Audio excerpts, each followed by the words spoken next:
Welcome to VetterView. My name is Cesar Rubio, and I created this podcast to show some raw experiences and challenges service members face during service and transition to the civilian world.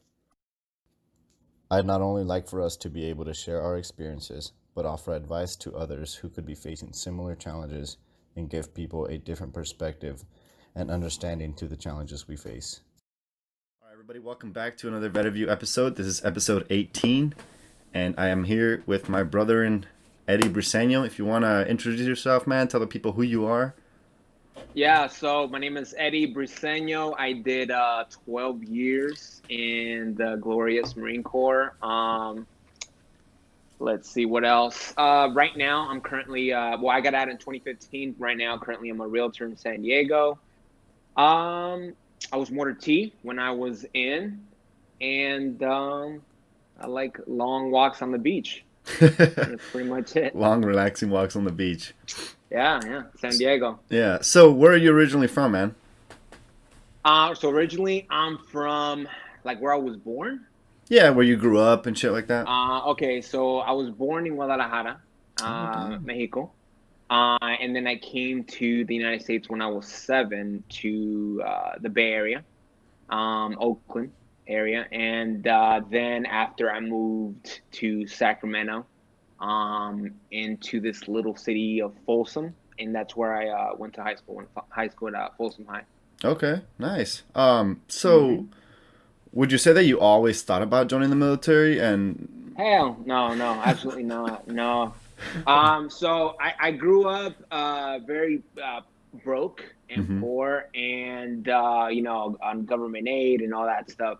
So when you grow up in those areas, you don't think of the military at all. Right. You don't know about the military. You don't think about the military. And so coming out of high school, I didn't really have any plans of the military or anything else for that matter. Sure. So but the only thing I cared about was football, and so I attached myself to people, all my friends were from football and all that. So the good thing is I had a really good foundation as far as friends. So maybe my home environment wasn't that good. People around my neighborhood and all that were, selling drugs, gang bang, Right. and all that stuff. But for me, when I would go to school, I was going to a predominantly white high school. So it was different because everyone in my neighborhood was going to a different high school. But Hmm. my mom was able to get me to go to this other high school. So because she knew that the other one was going to be, Trouble. kind of get up, Yeah. yeah, get me into trouble and stuff like that. So all my friends, they were good from good homes, and they had plans, and they had. I think all of them had like over 3.0 GPAs. I was the only fucking idiot, to tell you the truth. And so everyone coming into high school had a plan, and I didn't. So one day, one of the homies from football, he said, "Hey, man, well, I asked him, I'm like, hey, so what are you doing for after school?" And this Yeah. guy was an idiot like me. Yeah. He Yeah. was, So you were like, so it was yo. like I was wondering, Yeah. what the Yeah. hell his plan was, and he's like, "Oh, I'm joining the Marine Corps," and I'm like, "The Marine Corps?" And I was honestly, I didn't know what the hell that was. I was like, Yeah. I'm like the Army, is that like Special Forces? Yeah. Yeah. Yeah. So he showed me a VHS tape. And back then, that was like the Welcome Aboard tape, Oh the CD shit. that we used to show you guys, the Yeah, DVD. yeah, yeah. So he played me the Welcome Aboard tape, and that's when I first saw a drill instructor, and I was just like hooked. Mm-hmm. No one could tell me anything. From that moment on, I was infatuated. And it wasn't about the war. I didn't know about wars. I didn't know about anything. It was, I saw something that was going to be really hard, Yeah. and I'm scary. And I was like, I'm not smart, but I am tough. So this is kind of my golden ticket. Yeah. So I went to the recruiter's office that night. He took me there. I ended up being one of his referrals. He ended up picking PFC because of me. Oh shit. He got kicked out, so Oh not no. no. Yeah. He socked a lieutenant. He was a machine gunner. He socked a lieutenant in Iraq, and that's what he said. I don't know if that's what really happened. Anyway, so he took me to the recruiter's office. Yeah. I took the EST and all that shit the next day. I went to MEPS, and this was the beginning of my senior year. So I still had all year in the debt program. So I just enlisted, and that was pretty much it. And then after I got I scored like a 52 on the ASVAB. So and I didn't know what jobs were out there, So I told my recruiter, I'm like, hey, just put me as whatever. Yeah. And he was like, well, what do you like, man? What do you like? I'm like, I like guns. Yeah. And he's like, all right, well, we have, I'm like, don't you have infantry? He's like, yeah, we have infantry. He's like, and he was like a cool dude, you know what I mean? Like he was a good dude. So he was like, man, he's like, look, if you go infantry, he's like, man, it's gonna fucking suck, man. Like you kind of don't want to do that because you're gonna be in this and that. He's like, what else do you like to do? I'm like, well, I like cars. Yeah. And he's like, bro, Motor fucking T, man. So that's how I got hooked up with Motor T. Yeah. And I didn't care. Honestly, Sure. I was like, whatever. Let's take it. I'm gonna be in the Marine Corps. I'm gonna wear the uniform. That's the only shit I cared about. So then, the recruiter went, got the signature from my mom and dad, and I was in the debt program for a year.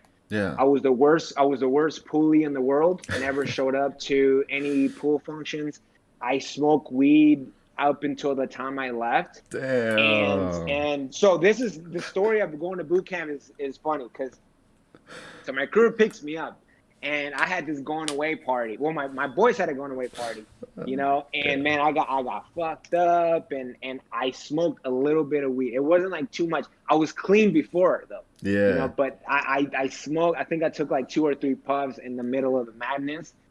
Oh. So when I got to the recruiting stage, so the next day the recruit pulled up in a van. He's like, all right, let's go, right? And I just quiet the whole time, and he was kind of like, hey, what's up? Yeah, and I felt like, damn, like I need to tell this fool, like, what if I pop, all this shit. So then he showed me a video right before I left, right before I was supposed to go to MEPS, and it was like, hey, if you got to tell your recruiter anything, you better tell him right now because if blah blah blah.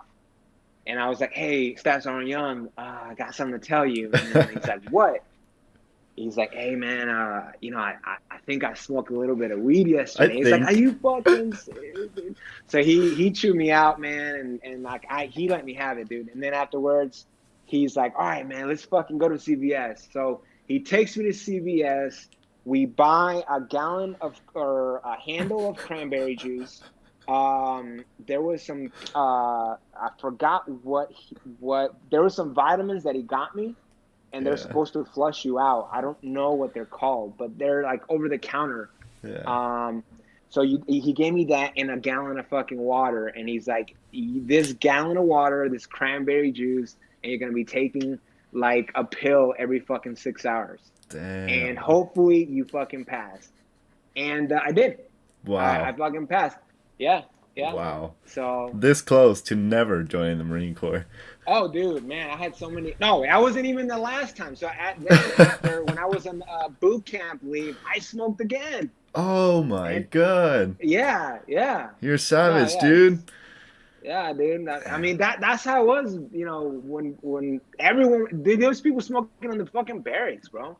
This motherfucker, a senior lance corporal came back from Iraq. This motherfucker was doing coke and weed in his fucking room. Yeah, man. And weed. And I was a fucking boot, and I was like, dude, what the fuck's going on right now? Yeah. When I first got in, I had that same experience. I was like, fuck, I never met people that did that many drugs until I joined the Marine Corps. Like, holy shit.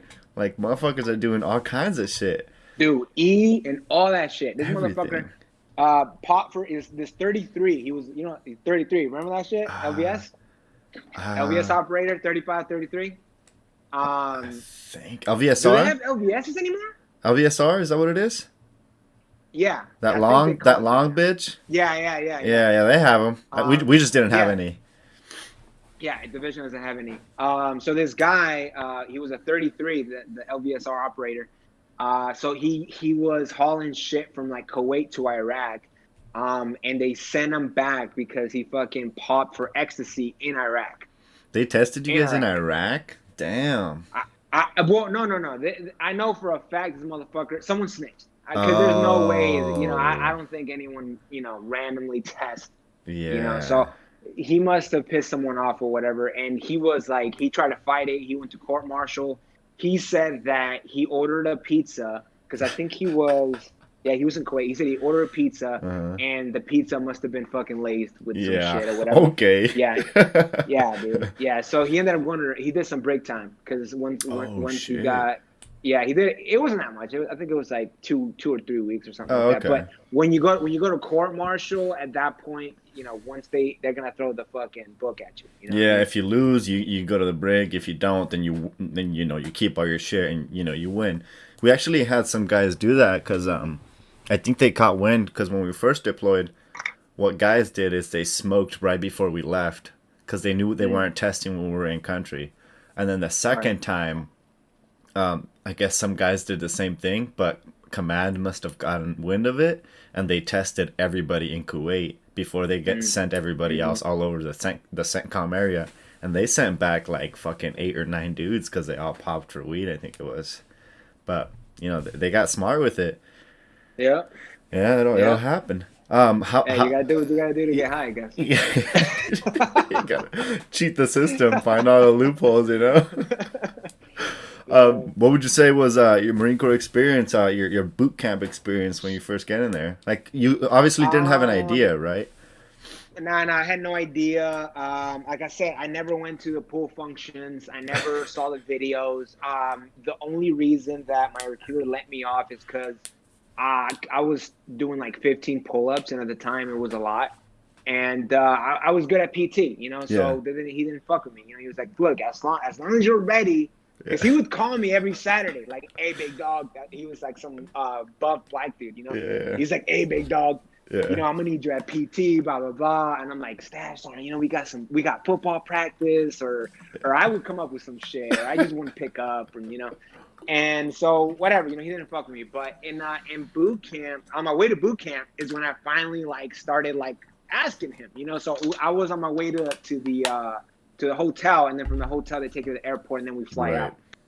So I was on my way to the hotel, and I'm like, hey, Staff Sergeant, you got any words of wisdom, or you got some tips, And he's like, hey, oh, now you want to fucking know, right? All this fucking time, all this shit. And I was Yeah, like, Sasson, come on, man, just give me a little tip. What do you think? Just something. Just throw me a fucking bone. yeah, He's like, all right, man. You want me to tell you? Be the fucking scribe. And I was like, the what? yes, I was like, what the fuck is that? He's like, the scribe, do you have good handwriting? I'm like, no. He's like, well, that don't fucking matter. Just raise your fucking hand. When they ask for a fucking scribe, just raise your hand. And I'm like, so what's the scribe do? He's like, you just basically take notes. And I'm like, all right, man, fuck it. yeah. So that was the only advice going into fucking boot camp. So when I got there, it was fucking hell on earth, man. That shit shook my fucking world. And man, it was the first night when I had Firewatch the first night. Nice. That was when it really fucking hit me, man. I was like, holy shit! Like my life is completely done. The Oh life yeah. that I knew, now it's completely some other shit. So yeah, I mean, it was a shock. The drill instructors were intimidating as fuck. Everything was intense. But the longer the boot camp, and I got the scribe position. Nice. So the longer that I got to the longer that I was in boot camp, the more I started liking it. You know what I mean? Yeah. And I really started kind of like getting this ego, because I'm like, now it's like, holy shit, like I'm part of this shit. Yeah. You know what I mean? I'm part of this fucking legacy. I'm part of this history. So you kind of embody everyone that's come before you into now, and you kind of walk with this fucking big dick now. Fuck You yeah. know what I mean? And that's how it was for me, and everything about it, man. I just love, the history, the drill instructors, everything. My kill hat didn't allow us to call him by his rank ever. Ever. That's how it was back then. Before we graduated, he was a staff sergeant. He was our kill hat. Our senior was a senior. I mean, a sergeant, and he was a winger, and so there was this weird chemistry in our Yeah. fucking in our platoon. You know what I mean? So and then my J, I only had 3 drill instructors, and my J was some Mexican dude, supply.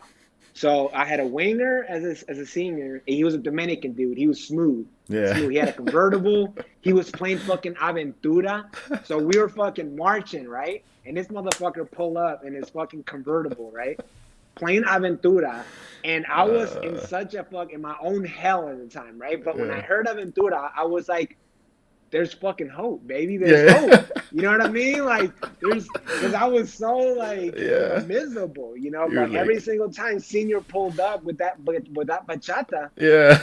dude, it was like oh, dad's home. You know what I Yeah, it mean? showed you the But light. mhm. Uh, And then my J was some senior was some Mexican dude. He was supply. He was another sergeant. And then my kill head was a staff sergeant. He was the 0331, and he had just come back from Iraq. He was the only dude that had deployed. No one yeah. deployed. No one had deployed at the time. Wow. And so and his fucking and back then we were transitioning from tricolor to digis. Mm-hmm. So half of the some drill instructors would wear digis, some would wear tricolor. Oh, okay, And that's my weird. my kill hat never till they fucking banned it. He wore fucking tricolors and the black boots. He was set in his Dude, ways, huh? he was set in his fucking ways, man. And the way he taught everything was just like only the old school motherfucker, you know. Yeah. Even though he was the kill, the senior knew what's up. The senior knew that motherfucker was the salt dog in the room. You know Yeah, what I he mean? gave him So his respect. he gave him respect. And then when he finally wore the fucking digis, they were the fucking most faded things you've ever seen in your life. And he would say all the time on how much he hated the fucking digis and how he thought that because you didn't need to starch them and all that. Yeah. So he thought it was a huge disgrace of the uniform because Wow. you didn't have to iron on the EGA Yeah, and yeah, all yeah. this other shit and starch it. So I mean, it was cool, man. It was something that it was a dying breed, you know, and Yeah. I'm glad that I was a bridge generation where I Sure. got to experience both sides of the coin. I got to experience your side of the Marine Corps, but I Mm-hmm. also got to experience the ones before me, before Iraq. Right. Yeah, that's pretty cool that you get to see the tricolor and the fucking black boots that everybody likes to talk about, the spit shine and Yeah, all that yeah. shit. So Killhat's the guy that really is in charge of kind of just fucking you up and instilling the discipline for those of you who aren't aware what that is. Right. So at the time, so when you guys were graduating boot camp or whatever, maybe MOS school, did you know that you were gonna go overseas? Did you have any thought that you were possibly gonna deploy? No, see, it goes again after I just had this high on when I graduated boot camp, and I was like, oh, that was it. Like, I'm I'm done. a Marine now. I'm Yeah. done. Yeah, yeah. Right? Fuck no. And when and that's when I graduated December 5th, 2003. Mm-hmm. And I Oh had shit. a 30-day boot leave because Wow. MCT was off for the week for the holidays, for Mm. Christmas and New Year. So since I graduated December 5th, they gave me my 10 days plus an additional 20 days Right. so that I could go back, whatever. So I had extra fucking time. And obviously that's when I smoke weed and all that shit. But during that time is when it really fucking hit me because I was home and I was going to my friend's house and all this other shit. And I had, my best friend, I was going to his house and he was asking me, he's like, hey dude, he's like, aren't you worried you're gonna get sent overseas and all this? And I'm like, what? What are What you are you talking talking about? about? Yeah. Like, Especially after 9/11, right? I just graduated. Yeah, yeah. This is 2003. Yeah. So this is when the invasion is going on and all this other shit. But in my mind, I'm thinking, I just graduated boot camp. There's no way. They wouldn't send me. They Yeah. wouldn't send me. Fucking You know what I right. mean? So yeah. So I was just like, I was like, nah, I don't think, I don't think so, So no, I didn't have any idea, And then going and still, when I went to MOS school, when I went through all that, still, when I checked into my unit, that's when it finally hit me Right. that I might go. And get a And little I bit more still real. didn't believe it. Yeah, yeah, And I yeah. still didn't believe it. But it was just like, it seemed like a movie. It seemed like a surreal moment because I would talk to these corporals and these lance corporals that were coming back, and it was almost like they were like demigods. Yeah. They were demigods. There was senior lance corporal at the Mm-hmm. time. I had a Chinese field day my room and my Explain that. Lance Corporal's room. Explain what that is. A Chinese field day is basically when you take all your shit out of your room from your barracks room, and you sit there and you clean from top to bottom.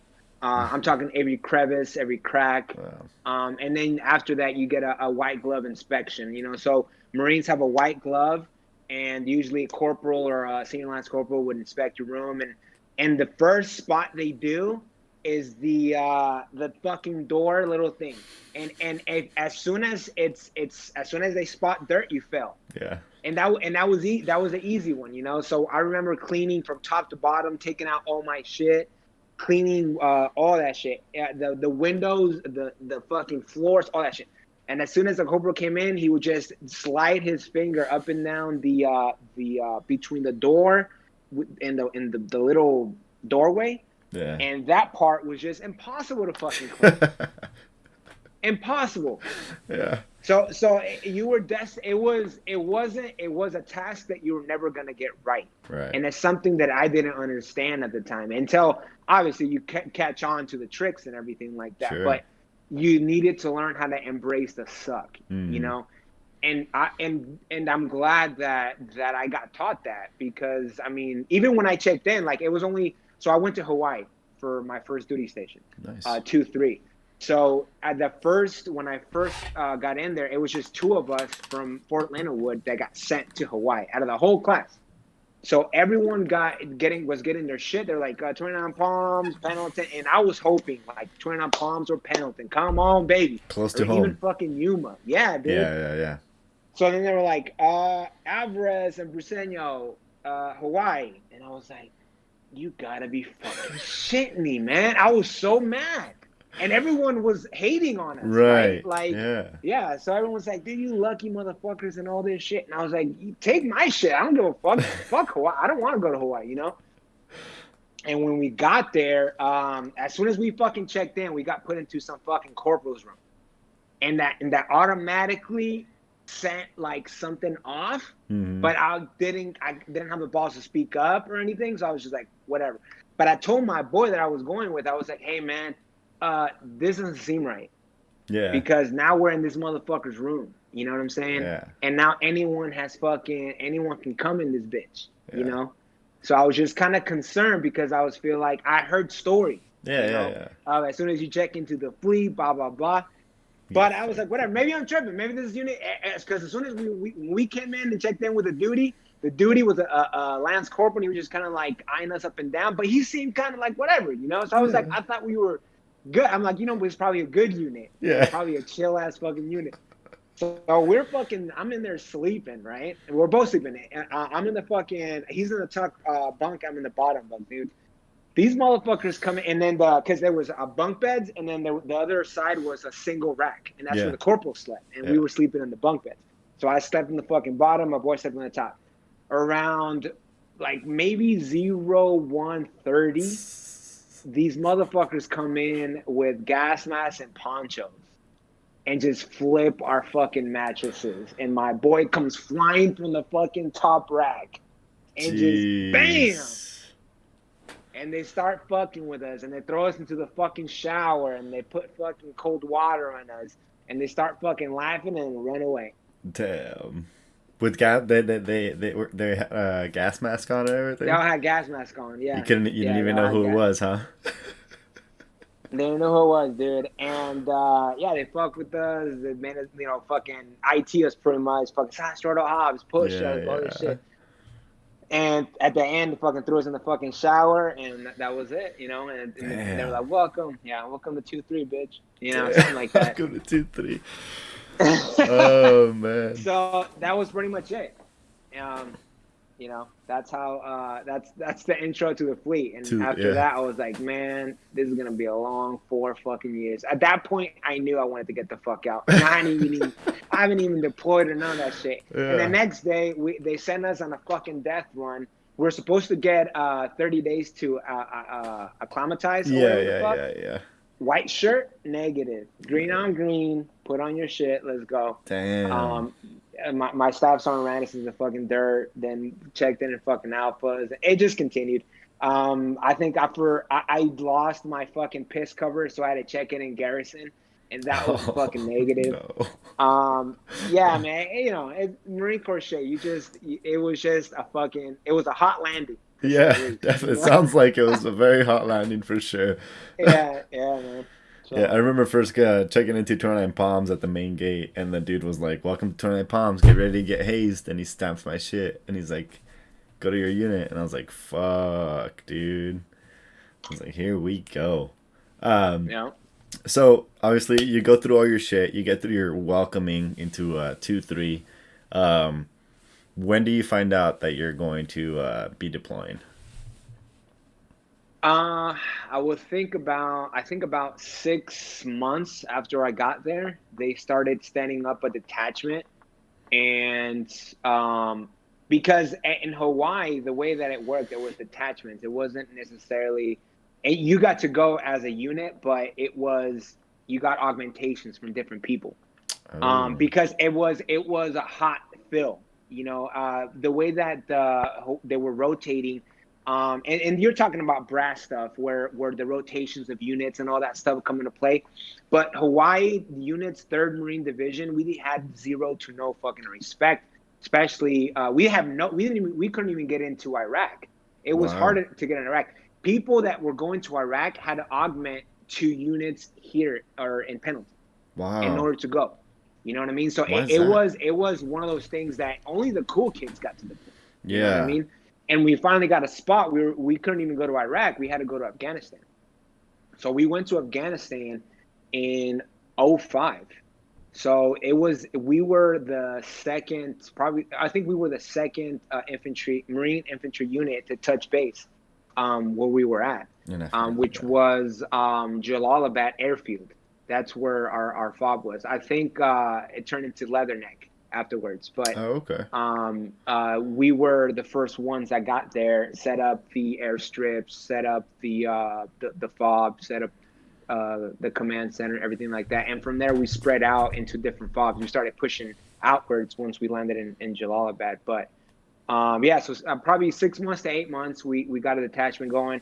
All my boys rose, their hand. I wasn't planning on raising my hand, but Sure. everyone rose their hand, and I was like, "Fuck, I gotta go now. Yeah. Fuck it, let's do this." Yeah, I can't be the only So one. Yeah. yeah, I can't be left behind. Yeah. So I was like, because I let it, like, God forbid if I was the only motherfucker that didn't deploy. Like that would have. I'd rather die Yeah. than be that guy. Yeah. I mean, back then everyone just wanted combat action ribbon. If you had a combat Oh, action even ribbon, still. Yeah. you were a fucking made man. Yeah. So that was kind of the mentality. And I didn't really think too much about why we're going. I Right. was just excited to go, Right. scared and excited, and I was like, damn, I may have an opportunity, Yeah. to be part of that shit. You know what I mean? Right. To But take part of the I campaign didn't, or I whatever. didn't understand it, to tell you, oh man, this is where we're going. I thought we're gonna, do great things and humanitarian effort and all that shit, Sure. but it is where it is.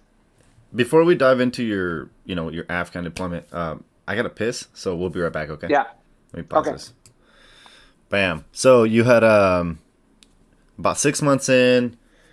You found out you were going to Afghanistan. Again, you were saying that you guys didn't deploy as a unit. It was more like picks here and there. You get to Afghanistan. You open up the airstrip. What would you say your first experience in Afghanistan was like? What was something that stood out when you first got there? The treatment of women and children, I think, stuck out to me the most. Yeah. That right there is something that I don't know. At the time, it really stuck out to me. There was this part where we used to open up like a BAH or not BAH. I'm sorry, BAS, which is kind of like a clinic, and we would set up these BASs throughout the villages and stuff like that, where we would offer first aid and stuff like that. And there's one particular experience I think I remember this. with the kid. Yeah. Fucked up. Yeah, yeah. So there's one particular experience. For Marines, we were providing security and all that stuff, and we would run across a lot of rape victims and stuff like that. This one kid, had some blood running down his leg, and when I pat him down, I asked the Terp and asked him what happened, and that Terp asked him, and the kid said that his uncle had molested him and all that stuff. So it was just sad to kind of see people that are living like that their entire lives. Yeah. That part really stuck to me, and to me it just kind of embedded more of the reason why we were there. So it Right. solidified, why we were there, and the hatred that I had, just grew, because we were already getting told of other stuff they were doing, and now this other stuff just kind of made it even worse. Then with the women too, they would having them work these fields, and the whole thing with Afghanistan, it's a huge agricultural state. You know what I mean? Yeah. They have a lot of fields, they have a lot of produce, and their main export is opiates. So you have huge opium fields, you have huge bud fields, like 6-7 feet. I have pictures of these fucking fields that we were told to get taken down, So Yeah. they would make them work these huge fucking fields day in and day out. And these little girls, they must have been 13, 14 years old, would carry these huge things with the shit they were picking and everything like that. So it was just like a crazy experience, So to me, that was like, the thing that stuck out to me at first. Yeah. And once we started getting hit, then at that point it was just game on.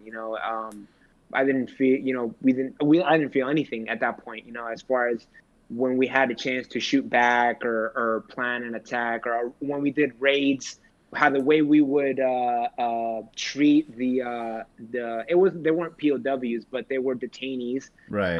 The way that we would treat them, all that shit, it was just kind of like, fuck them, Yeah. and kind of just made you feel good that you were kind of making a difference, and that's what you wanted to believe. Sure. We were there in the fall of 2005, and that's when they first had that was the first time they were going to allow females to vote, which was a huge thing over there. Yeah. Because the gender inequalities and stuff like that. So leading up to that, it was hot. We were every other convoy was getting hit. One of my good friends that I still talk to, he was in a convoy where what's it called? The convoy commander, his Humvee got hit and it melted his legs from the waist down. And it was one of the craziest fucking scenes you've ever seen, man. Because I'd never seen metal melt like that, and it was just crazy. Wow. And my boy still has issues to this day about that convoy. Sure. You know what I mean? Because he came back and we made fun of him for it. I feel bad about it, but everyone that kind of went on a deployment knows. But when we came back, he developed like this twitch. And he would just when he's talking to you, he's doing this.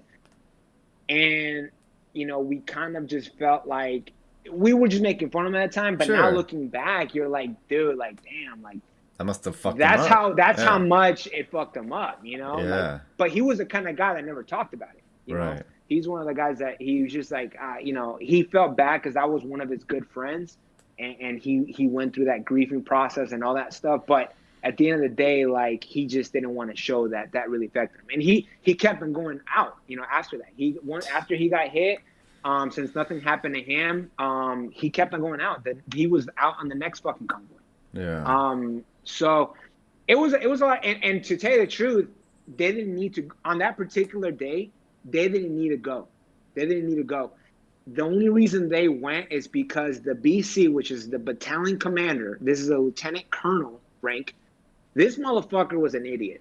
And this dude, he named, so my boy, we're Mortar T, right? Yeah. My boy, he's a driver for his convoy. So this idiot names his convoy Team America.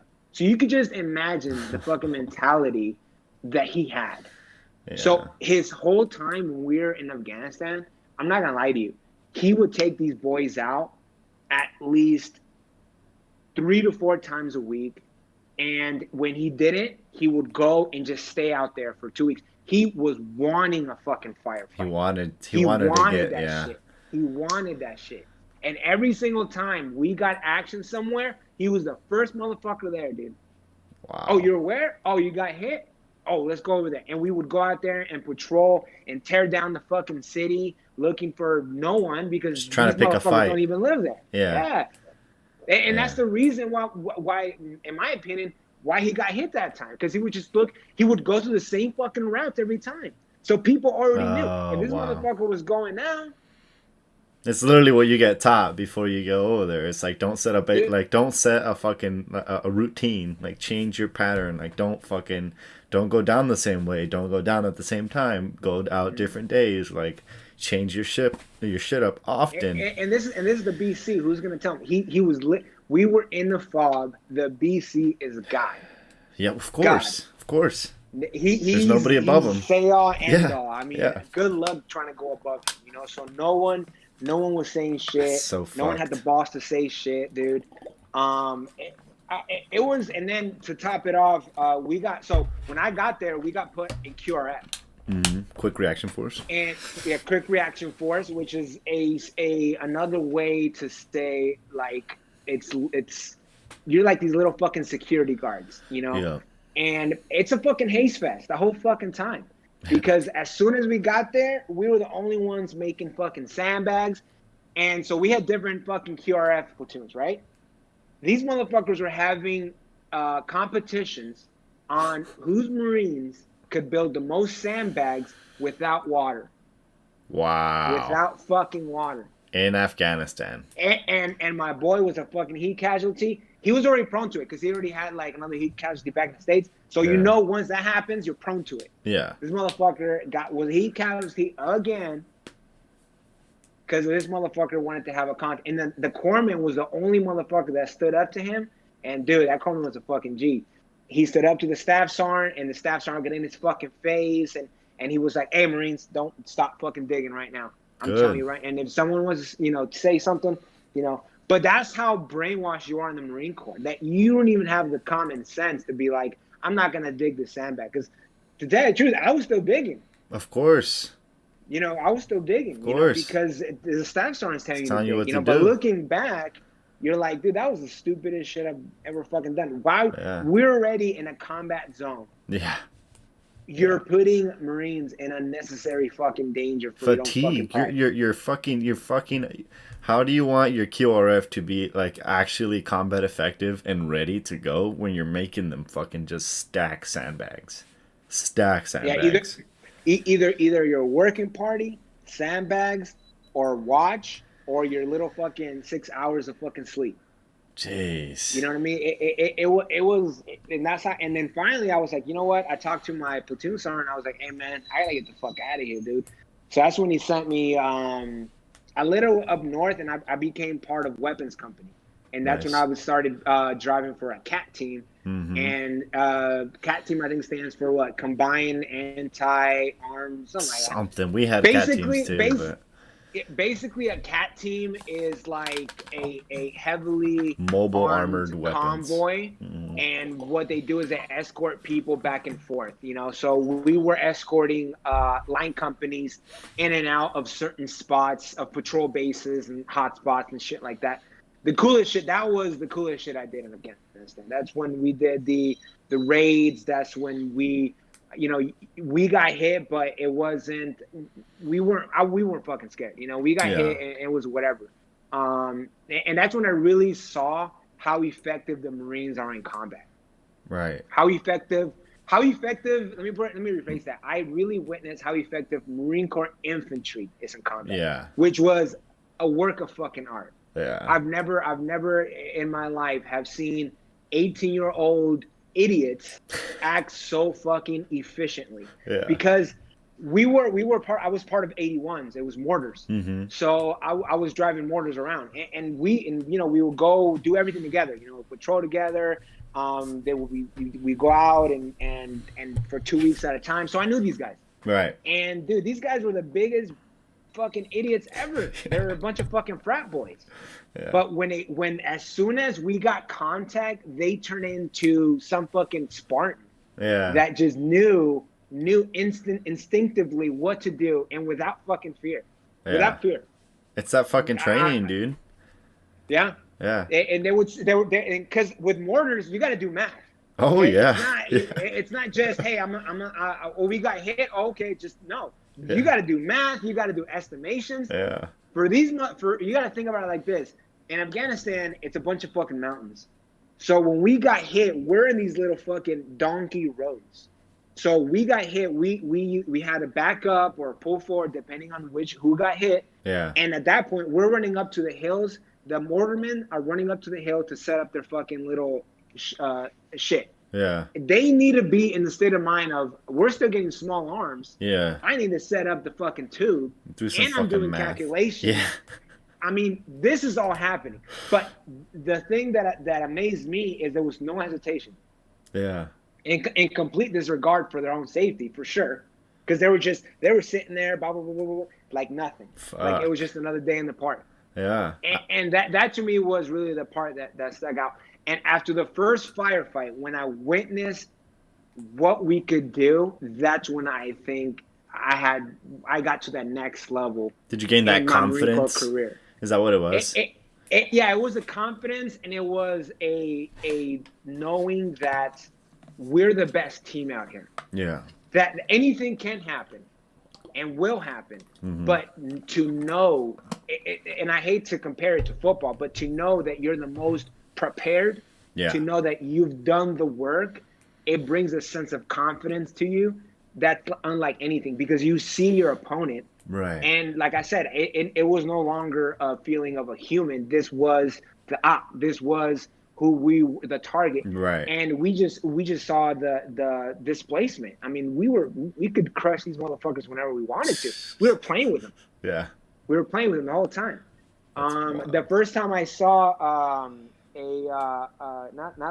what is the Mark 19? The first time I saw a Mark 19, the automatic grenade launcher, the automatic grenade launcher, shoot live in Afghanistan towards a building, I was like, holy fucking! It completely leveled about two buildings within 5 minutes. Jesus Christ! Easy, man, easy. And this motherfucker was just offloading on it. It was just crazy. Yeah. It was just. So I mean, once you see that, we start seeing it. Were we nervous? Yeah, but there's this different confidence, and I think we were talking about this offline, but we were saying about this brotherhood that we developed, that we start leaning on each other, and it was no longer a fear, because it wasn't that I'm not doing this for me. Yeah. I want to make sure that homie is setting up the tripod correctly. I want to make sure he's getting the coordinates right. So I'm gonna have his 6. Right, for sure. I'm gonna make sure nothing happens to him. I'm gonna return fire. I'm gonna do what I gotta do. Right. So it's not about having fear for my life. I don't want to let them down. Right. You know what I mean? And that's kind of how it became. And when everything started, running on all cylinders, we took maybe I think 3 or 4 casualties. It wasn't too bad, and we had a bunch of injuries, but I think we only took about 3 or 4 KIAs. So I thought we did really good during that deployment. Were IEDs a big threat during your whole deployment, or was it just not as a? Because I know one of the guys that was on here, he was in the Army, and he was over there in he said that the real IED threat came in 06, but I'm curious as to how yours was. We got hit with a lot of ambushes. It wasn't necessarily IEDs. I would say the whole time I was there, we probably got about 4 or 5. Oh wow, okay. That my convoy had. Right. Or try, because you got to remember they suck. So a lot of the time they would dig them so deep that it really wouldn't do that much damage. Sure. And we had all our shit was up armored even from the fucking bottom. So one time we eclipsed one of the Humvees. The Humvee went up and just went right back down, and we just kept on fucking rolling. Wow. So we got hit I think a total of 5 times IED, but the most shit that we were getting, which is ambush, and I just thought that internally the intel was just really shit, because we were getting put in these areas that I felt we were outnumbered, and we didn't have really good intel as far as the sit rep, the Sure. situation, Report. I Yeah. don't know the whole little synonym, remember it still, but the sit rep means basically like you got the how many the people the opponent has, Yeah. how many weapons they have, and all that. So when we were getting a sit rep, we were saying, oh, it's a group of 10 6. 10. Whatever. Yeah. So we're rolling in like hot, Yeah. like we got this shit, and then it turns out there's like 25, and then they got more on the fucking way. Yeah. And now they got better weapons than we thought, Yeah. so that to me I felt was more where we got put in situations that could have been avoided if we would have had better Better intel, intel. or if the officer in charge wasn't so hot-headed and Sure. just wanted to get the combat action. Right. Yeah. Which is Because I'm telling you, fucking that's what everyone unfortunate. wanted. Yeah. That's what everyone fucking wanted. The Right. officer first. Right. I understand that it's like a big pride and yeah, just a pride thing, right? Seeing combat, going into a combat zone, but like when Well, it for the officers, it was promotion. This is really deeper than that. This is deeper promotion, than that. promotion. Absolutely. Okay. An 0302, which is an officer in the infantry. Okay. These guys get promoted off of this shit. If, Wow. if, if look, if you have a chance, read General Mattis's last book. Okay. And I think he really goes into the mentality of an officer, because a lot of these guys are chasing that. They're chasing the promotion. You don't get promoted without this shit. Wow. How is an infantry officer gonna get promoted without a Sure. combat action? Sure. That's It insane. makes sense. But You know putting what I mean? people's Oh, come on, man. Come on, man. putting in not unnecessary risk just to get promoted. I get it. I understand that you want to get promoted, but like, I don't know, man. I'm telling you, that's what it comes down to, man. Because That's so shit. there is no other explanation. There's no other explanation. Who makes decisions in the combat field? What? Not us. No way. Not us, dude. No way. So there's obviously an end goal. It's not money. Mm-mm. These officers don't get paid more, but what they do is they get the accolades. Because let's be real, I posted something about this not too long ago. The award system for the Marine Corps is completely fucked. Oh yeah. For every fucking NAM that enlisted get, the officer gets a fucking a NAVCON. Yeah. 2 of them. Yeah. If not like the Legion Award, which is with like the high above that shit. So Yeah. that's what I'm saying. It all comes down to awards and promotion. There's an end goal, though. You know what I mean? Is it fair? Is it right? No, absolutely not. But it is what it is. Yeah. If Yeah, the it's Marine too bad. Corps is built to go to war, Yeah. then we need to go to war, or else there is no need for the Marine Corps. Right. Plain That's and simple. Fair. Yeah. I mean, that's what it's good at. That's exactly. I mean, we were talking about this off air. It's like the Marine Corps is straight up meant to go and win fucking battles. That's So think about it. If we don't have battles, then what is the Marine Corps? Nothing. some garrison Nothing. fucking band that plays at football games and. So I the place at football games. So I feel like a lot of the time when we go overseas, I'm not saying that it happens every time, but I do feel like it is chasing glory. It is. It's not Sure. organic. It's not organic. It's not 100% mission oriented as they make it seem. Because if it was mission oriented, I don't think we would have lost so many Marines. You know what I Yeah. mean? I think a lot of Marines' lives, not just whole lives, but just even the Marines that just got scarred up. Yeah.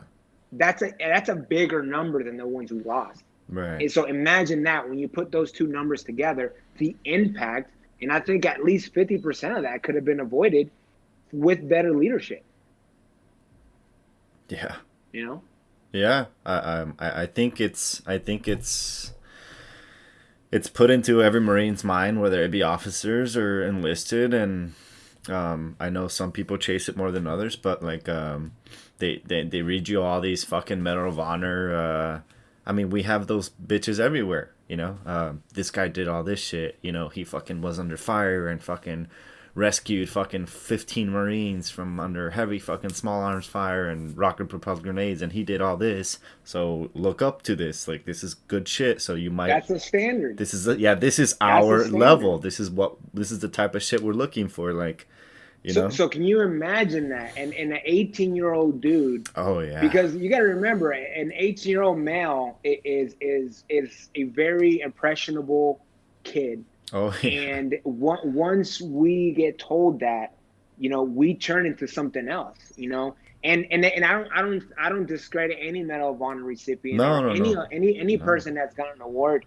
But I do think that a lot of the time we almost are measured by that rule, by that ruler, and saying, if you don't come up to these standards, you're not shit. Yeah.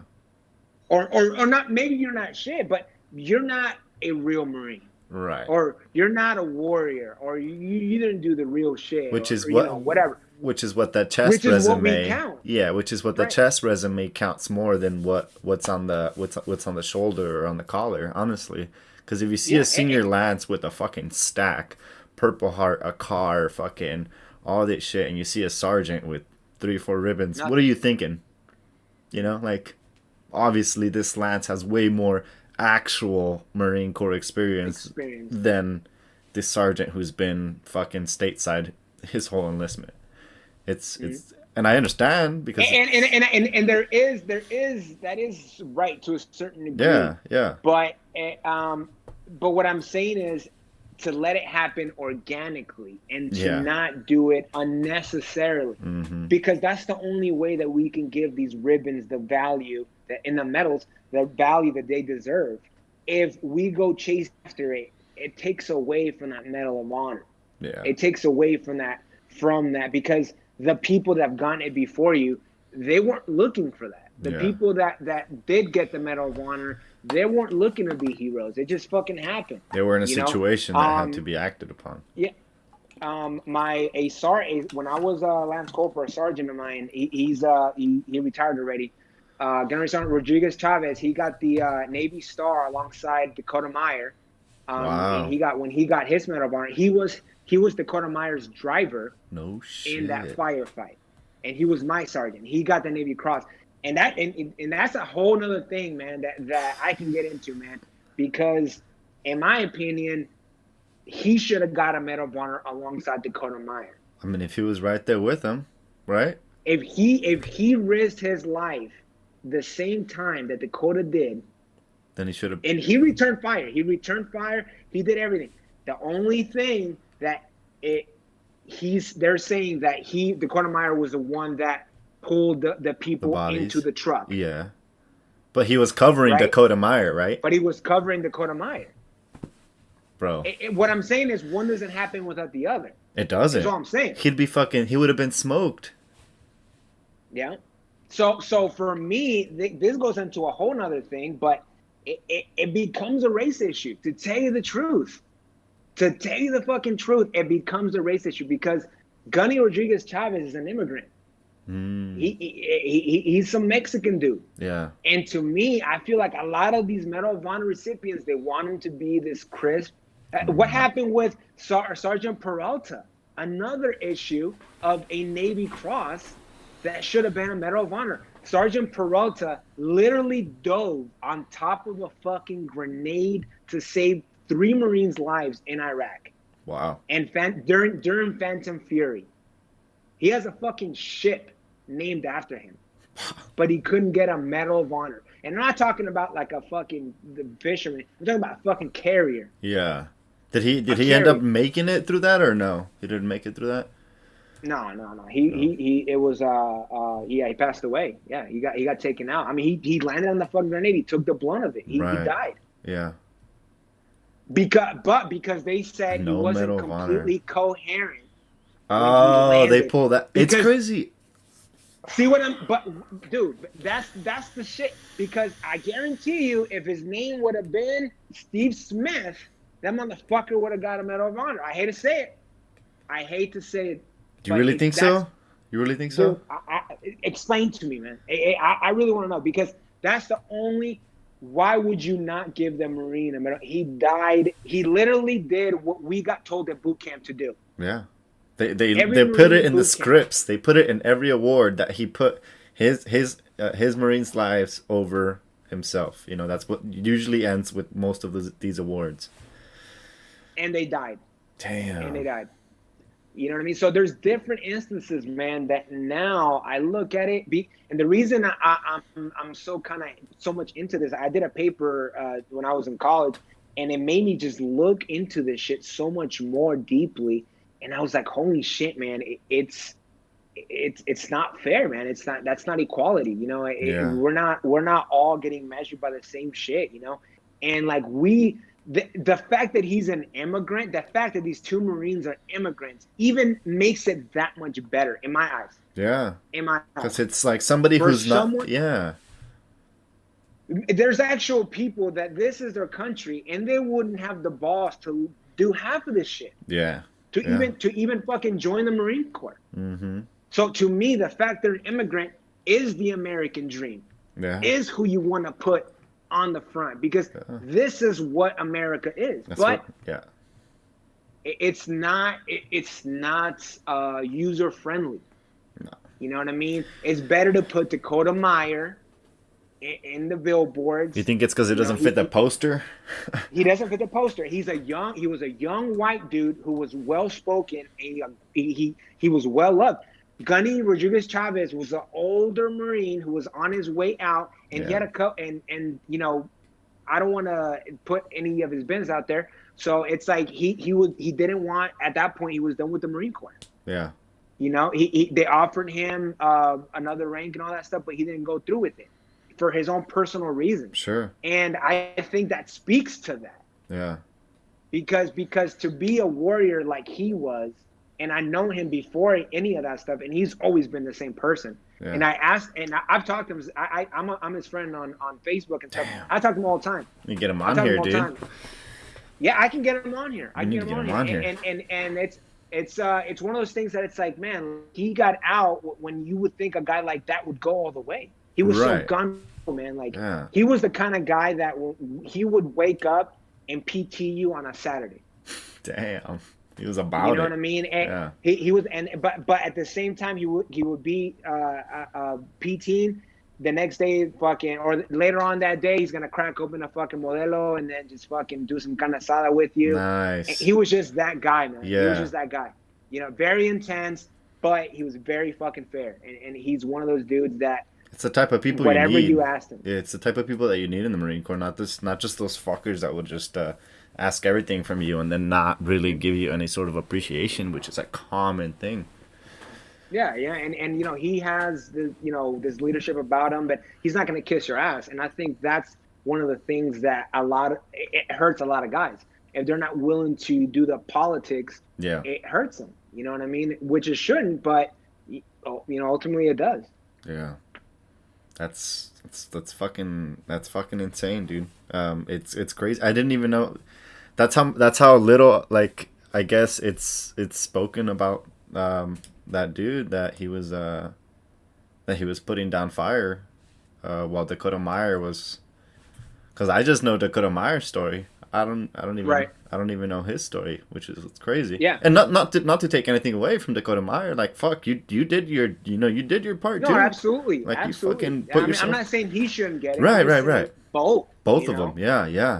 Both. It's fine that one gets it, but it's like, well, then, you know, we want to get recognized too, you know, because that's who my heroes were. You know, it wasn't and I hate it, it wasn't anything racist, but I can't associate with, you know, certain people. I can associate more with a Rodriguez Chavez, you know, hardworking dude that, you know, and that resonated with me, and it turned me into a good person. You know, these dudes were the ones that corrected me because I went into the Marine Corps all fucked up. You know, I didn't know, I didn't have a father figure growing up and none of that shit. So the Marine Corps was the place where I learned how to be a man.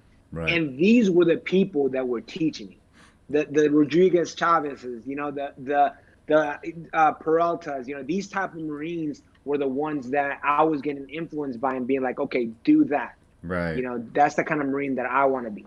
That's You know what I awesome, mean? dude. It's awesome that you had that sort of like marine to show you, point you in the right direction and show you what the fuck it's about being a leader and taking care of your guys and all that shit. So you guys, you get through your Afghanistan deployment. You guys take some contact. You lose a few guys, and you make your way back to the States. Would you say that when you guys get back to the States, would you say that they let you guys know that there might be some sort of complications, or that you guys might feel some sort of way from like coming back from Afghanistan, or what do you like? Y- Yeah, we had to do like a post deployment health Sure, but it's like a assessment shit. questionnaire, right, on a That was it. computer, like because That was it. we've done that too. Like, do you Well, we feel didn't do, like yeah. Well, it was just back then. It was just paper. We filled out, yeah, and after that, we can go on libo. yeah, So I mean, yeah? It's if you do you tell a want to harm Marine, anybody?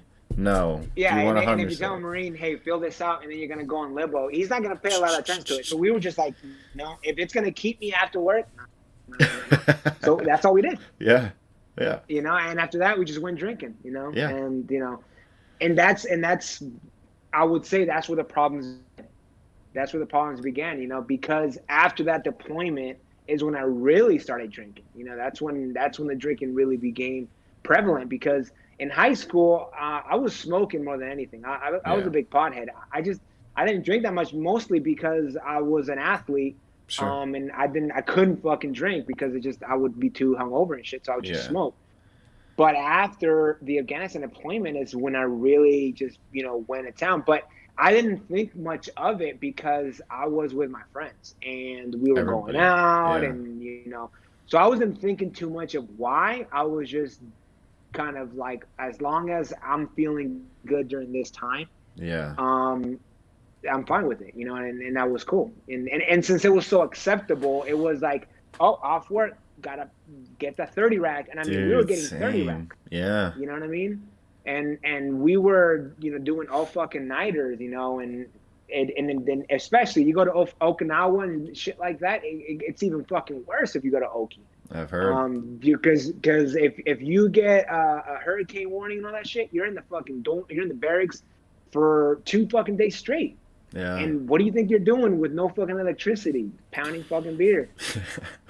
yeah, So I mean, and then one thing, and it feeds into each other, because with a drinking, it's obviously a downer. You, yeah, you you start going down that path. You start getting those sad emotions and all that stuff, and then you start thinking about, you start reflecting on everything, and it's not just the deployment. It's being away from your family. When I was in Afghanistan, I got a Dear John letter. So it was oof, like it was processing everything, because at the time, like I wasn't connecting with my friends back home anymore. I right, was I was already, the Marine Corps, in metaphorically, was sucking me in to the point where it was just cutting me off completely. And at that point, I was completely immersed in the Marine Corps and the environment. You know what I mean? So yeah, it made me kind of uh distance myself from anyone else that wasn't a Marine. right, And if you weren't a Marine, I really wasn't fucking with you. I didn't trust you. You weren't really like my friend. So I right. was just all about the Marine Corps and just got completely submitted into it without really understanding these other emotions that came with it.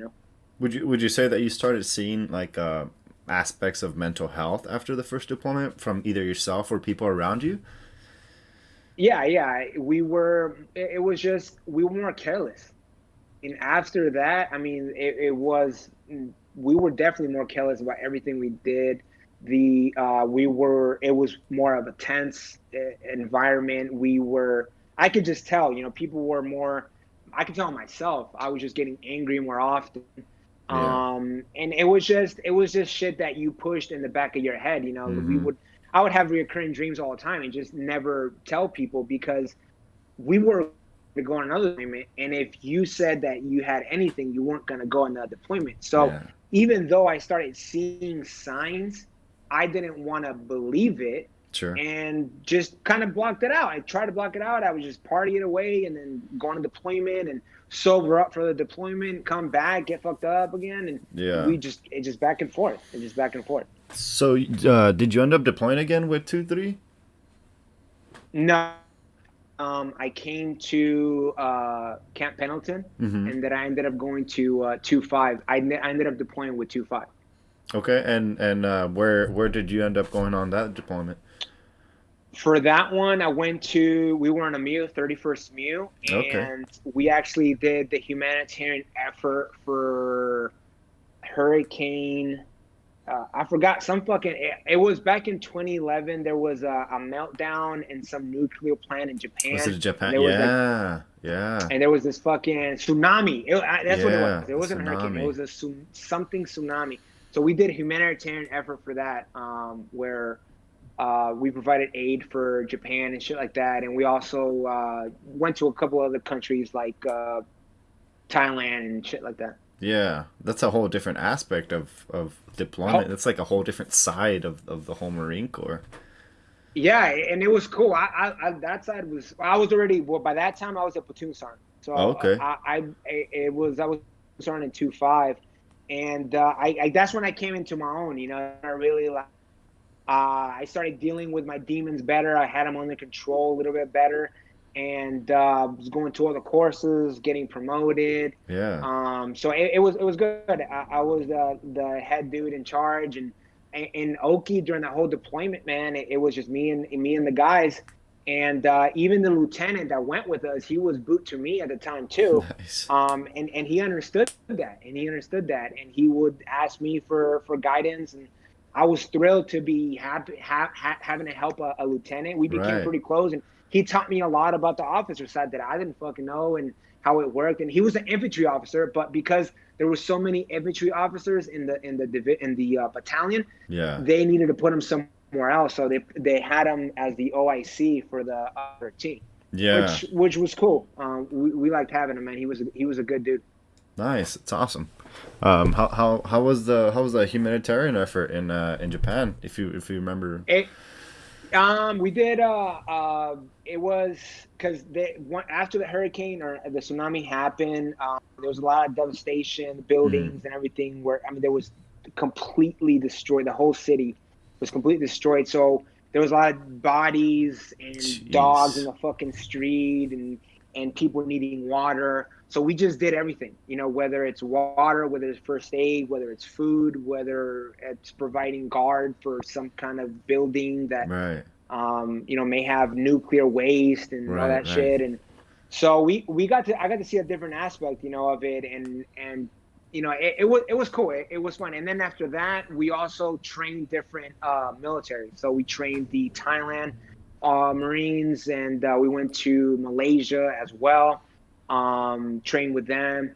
So it Nice. was just different aspects and stuff like that. And to see, not so much the battle Yeah. Yeah. or the war side, but also that a lot of the stuff other countries need us in so many different Oh, aspects too. definitely. Because if it wasn't for us, I mean, these people, no one was going out there to help. That's for sure. Their Yeah. their military is fucking garbage. Yeah. So it's like they needed our ships, they needed our equipment, the Marines themselves, the trucks one get needed for Yeah. everything. You know how that is. For As soon sure. as something happens, Mortar T needs to go, Oh dude. yeah. All the Fucking time. 7 tons and all that shit. Mm-hmm. Yeah. So yeah, It's crazy how people are always complaining that we're involved in a lot of shit, but I just don't think they've ever seen another country's like assets or another country's capability to actually even support themselves when it comes to training their own military. Like we were training the Jordanian military, and it's like, man, Jordan's pretty right. westernized, but their military is not like Mhm. anywhere near the level that, and nothing, Well, nothing. it's because we're the only ones that put in so much money. It's not about the country's economic state. It's about the distribution of wealth. Canadians talk shit all the time, like, "Oh, well, we get $1,500 a month." Blah blah. Yeah. Yeah, but anyone can invade your punk ass too. You got to think about that. You don't? Do you? Our military? People don't understand how badass our military is, and not Yeah. just the Marine Corps, but in every. I mean, I'm biased. Obviously, the Marine Corps is number one, Sure. but Navy is man. The capabilities of the fucking Navy is also very fucking awesome. Yeah. Yeah. These guys provide a lot of help for a lot of different countries all the time. Yeah, and I think I don't think the American people really get to see it too much, and I think that's why they just they kind of just get to nitpick and talk shit, but they don't really get the whole view, kind of like we do when it comes to all that. So you obviously you re-enlisted, and then did you end up going to recruiting after? Yeah. So after that, so I came back from the Afghanistan the MU. Sure. And after that, we were getting geared up to go to Afghanistan, which that's the only reason I went to 2-5. Because I wanted to deploy again. Mm-hmm. So they were like, yeah, 2-5 is on is slotted to go. Right. But before we went, they switched battalions. I think 1-5 went instead of us. Oh no, 3-5. So 3-5 went right before us. Those guys got fucking slaughtered. Wow. Slaughtered, man. They lost like 30 dudes that time. Wow. And that was the deployment 2-5 was going to go on, but they got switched around. So now 2-5 we did the MU because it was either or, with the battalions, one's down, one's in a MU, right. One's in country. That's just the way that we did it. Wow. So at that point, it was like, okay, the next one was going to be us. We right. were already fucking. So I was like, man, I'm fucking pumped. So I got sent to a couple of more schools, and that's in the middle of me having my son. So that's when I just had my son. So there was that aspect of it because I never had been away from my family. Before then, I was just single the whole time. Right, So right. that's when I barely got with my wife, had my son, all that shit. So that was a different aspect of it. And then after that, I got orders to recruiting. I originally put in for DI, but the way that the Marine Corps works is they basically don't give a fuck about that. They tell you what to do. Yeah. So there's a thing back in the day was called the Hearst list. So the Hearst list was a list that comes out for everyone that does that, for people that could possibly be a recruiter. It's specifically for recruiting because no one wants to be a recruiter in the Marine Corps. It's like one of the most hated things. Yeah. So everyone most likely wants to be a hat. So I wanted to be a drill instructor, and I was like, so people were telling me either you put in to be a drill instructor or you get Hursted to be a recruiter, either or. So the only reason that I didn't put in right away after I come back from the MU is because I got told that we were going to go back to Afghanistan. Right. So I was like, no, after I come back from Afghanistan, then that's when I'll do it. Yeah. So they sent me to Camp Johnson for a course. And during that course, I got told that I got put on the fucking Hearst list and that I wasn't going to go on deployment and say I was going to go recruit. Yeah. So that shit fucking sucked. And that's when I got sent to recruiting school, everything like that. And graduated recruiting school, and that's a whole nother fucking chapter. That's when I get into SDA, special duty assignment. Yeah. And that's a whole nother fucking politics. That's a whole nother dilemma. That's a whole nother skill. Being a recruiter was the best and worst thing that ever happened to me, by far.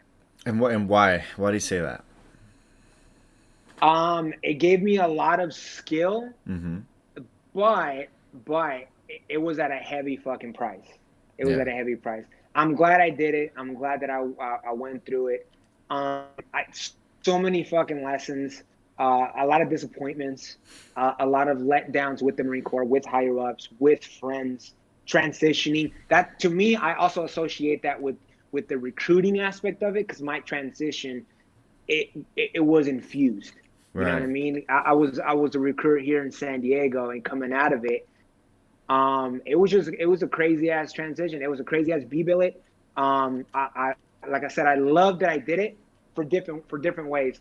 I love that I was able to go to El Centro, and I say that very wholeheartedly because at first I didn't want to. I hated it.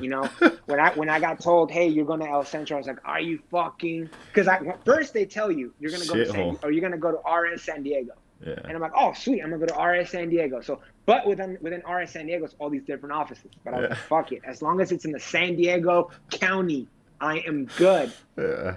So our major comes out, and he's like, Briseno, the coolest sergeant major, man. I swear that I met some of the best and worst people in recruiting.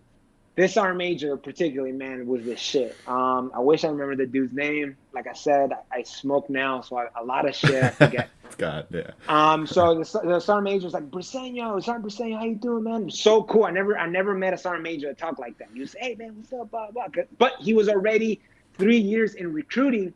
When you go recruiting, I don't give a fuck what Marine you are, you turn into a different person. You turn into a recruiter. Even if you're not a recruiter, even if you're the sergeant major, even if you're the admin dude, there is an aura about recruiters that is unlike anything else. You know, it's contagious. You know, everyone turns into a fucking salesman. You know, even the fucking sergeant major. So he was like, "Hey, Sergeant, come on, man." So we all had lunch. Everyone that was gonna go to RA San Diego, he brought us all in. So he was like, "All right, you're gonna go to Claremont. You're gonna go to Moreno Valley. You're gonna go to Las Vegas. You're gonna go to National City." And I'm like, "Oh, that's where I wanted to go." And then he was like, "You're gonna go to Chula Vista." And he looked at me. He's like, "You?" He's like, "Oh, I got something good for you." He's so. This is the same shit that happened to me in MOS school, you know? I'm like, oh, they're gonna send me to some fucking shithole fucking place. I knew it. Yeah. He's like, sure enough. Hey, you ever heard of El Centro? And I'm like, damn. That was the one thing I didn't want. And I was like, yeah. I'm like, yeah, Sergeant Major. He's like, dude. He said that. He's like, dude, you're gonna fucking love it, man. Why would he say that? Like, why? Like, I'm over here fucking fuming. I'm like, Roger that, Sergeant Major. And he's like, you know why I'm saying that, right?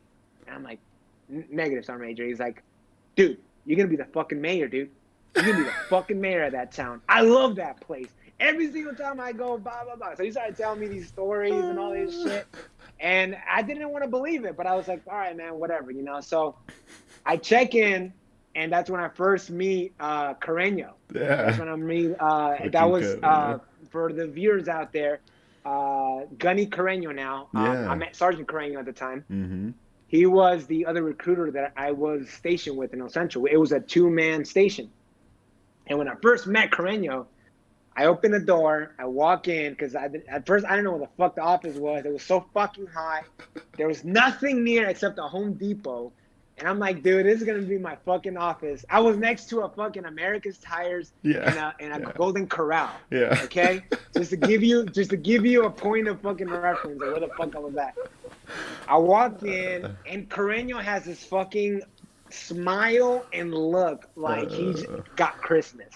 Yeah. He's like, you're their new guy. What's up, man? You know, I was like, oh, hey, what's up, man? Like, damn, fuck. I was so mad and everything like that, but after I checked in, fast forward, man, he took me under his wing. He fucking guided me. He taught me everything I fucking know as far as recruiting is concerned. Good dude. He definitely has been one of my mentors, and I would say a big brother to me for sure. Owe him a lot of shit, personal and career-wise. Just a great dude. So having the opportunity to work with guys like Carreño, work with the poolies, which is another aspect of the recruiting. You know, a lot of recruiters did it by the number, for numbers, blah, blah, blah. And in El Centro, you can't really do that. There's not a lot. You have to nurture these kids. These kids aren't ready to go. Yeah. So when you have to nurture someone for a long period of time, you get to know them from a different point of view. You get to know their family. You get to feel something out. So my goal in El Centro wasn't recruiting the best qualified per the guideline. It was the ones that were had the most heart and the ones that wanted it the most. Yeah. Because there was no such thing as a perfect fucking recruit. Yeah. But there was ones that I could see the potential. And given that I was the judge, the lawyer, the executor, because I was the recruiter, I was the one that said yes or no, especially in a station that was so far away from the headquarters. Yeah. So we decided, and, you know, we tried to pick the best and based on the whole picture, obviously, but a lot of it has to be based on character. For me, in my book, as a recruiter, I recruited based a lot on character. Why? Because I think that's the most important trait in the Marine Corps is your character. Yeah. Anything else can be changed. You can be an idiot in high school and just completely crush it in college or in the Marine Corps and everything else. A test doesn't define an individual. How you do through boot camp, how you work with others, how you respect your superiors, how you respect your subordinates. You're supposed to respect your subordinates. Mm-hmm. All of that comes into play, and I think the character is the one that really defines that as a person. So for me and my kids, I would like to say that all of my kids, with the exception of one that ratted me out, they were all great kids, man. And I'm proud to have been the recruiter, and I think that through me, I think that it was our contribution to the green machine. Yeah. And in my mind, I think we did a hell of a job with what we had. Yeah, it definitely seemed like you guys were doing, the best that you guys could. It seems like you guys were staying on top of it. I come from that station myself. So I was actually Carreño's pulley. That guy, cool fucking guy. But I mean, it's the valley. It's not like it's an area that is, I don't know, it's not the best area. So there's a lot of kids, kind of like how you said you joined, because there wasn't much around, and that's kind of what it was for me. Like I didn't want to be in that area anymore. I wanted to get the fuck out of there. It wasn't like, there's not a lot of opportunity there, and I think a lot of you guys offered that, not only the Marine Corps, but all the other recruitment centers there offered a good opening for people to get the fuck out of there, those who decided to take it, which a lot of people didn't. But obviously you guys get your numbers out of there. I think you guys did an awesome job. I was actually gonna ask, like, do they teach you salesman pitches in like recruiter school and shit like that? Absolutely. We have scripts. Wow. That we have to rehearse. No shit. And recruiting is a special, and hold on a second. Let me okay. Recruiting is a special phenomenon, man, because I always I have all my friends are drill instructors, and just that's kind of, I say that because when I was recruiting, I would get a lot of people talking shit.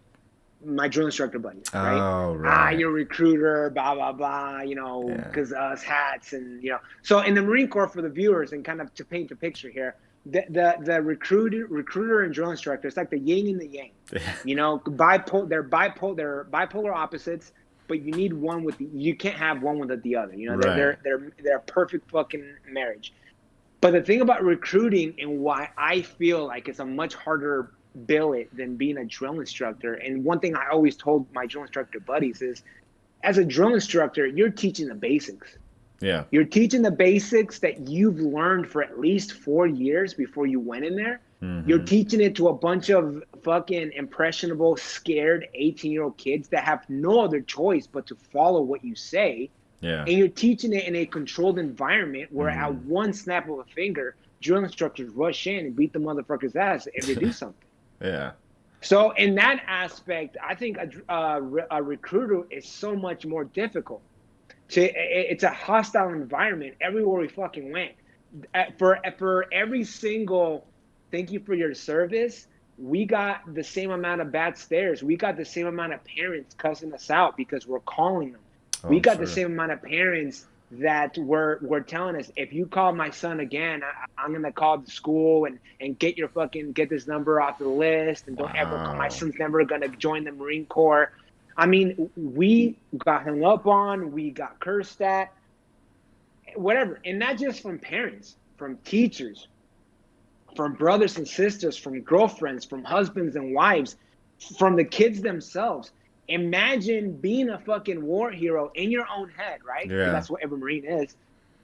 Going from, I'm a platoon sergeant, I've done at least 8 years in the Marine Corps, to now I'm in the valley with these motherfuckers that can't even pass an ASVAB, first of all, that they can't even do a fucking pull-up, and yet they're like, man, well, I don't know, man. That sounds kind of stupid to me. Yeah. Or that shit's putting that. It takes a different level of skill, a different level of discipline, and think about this: we have numbers to put up. Yeah. So if you don't get numbers, there's gonna be someone paying you a fucking visit, and you're not gonna want it. Yeah. You're not gonna want it. And so our careers were on the line, our livelihood was on the line, because if you don't make a successful SDA, you don't continue. If you have one bad mark during the SDA, you're done. Done. Fucking forget about it. Wow. So from that aspect, there was a lot of pressure, man. There was Marines when they first got to recruiting that were Marines that were staff sergeants trying to commit suicide. Wow. Pissing blood because they were so fucking stressed out because they weren't meeting fucking quota. You're talking about motherfuckers that were losing their shit just because because keep in mind, you have to make a certain amount of calls every day. You have to make a certain amount of contacts every day. You have to talk to a certain amount of people. You have to contract. Everything is a numbers game. Yeah. So there was a lot of fucking stress, even if it's not a drill instructor boot camp stress. It was a very business corporate stress that stressed you the fuck out. There was not one day when I was in recruiting that I wasn't stressed, and dude, it was like I said, it was a hell of a fucking ride. You know what I mean? Yeah. But we had to put all of our stress away whenever the police came in because we needed to show them a different aspect of the Marine Corps. Yeah. You know what I mean? We had to be, hey, rah rah, there's a Marine Corps. I love it. At the same time, I just hung up on my gunnery sergeant, and I'm a fucking sergeant. And now he's driving from San Diego all the way to the fucking PCS to chew my ass out and give me a page 11. You know what I mean? Because I hung up on him because he went off on me and called me a fucking piece of shit or something, and I couldn't fucking take it. Did you guys ever have those circumstances? Did you ever have that shit? Yeah. Dude, every single fucking day. When I first got there, we had this gunny. I'm not gonna say his name. No, yeah. But dude, every single fucking day, this motherfucker would be like, Briseno, where the fuck are you at? I mean, every 2 hours, bro. Where the fuck? Where's your numbers? How many fucking people you talked to today? How many? Dude, it was just never ending. And we had to meet a quota for every school that we were designated. Schools. So we had to recruit a certain amount of people from Brawley. I had to recruit a certain amount of people from Central. I had fucking Hopeville. I had fucking all these other schools. So there's a certain amount of people I had to recruit from every single fucking high school. So even if I was good for the month, if I didn't have Hopeville, which was the most difficult one, if I didn't have fucking Hopeville, then at that point, this motherfucker was calling me every hour on the hour. And I'm not exaggerating. And so I fucking been like, I was driving and I had just come from Hopeville from an interview for an appointment with a kid that just failed. And that was the only dude that I had hopes. And I'm driving back as a fucking failure to society. That in my head, I think I'm a fucking failure. I'm driving back to the fucking station. Gunny calls me.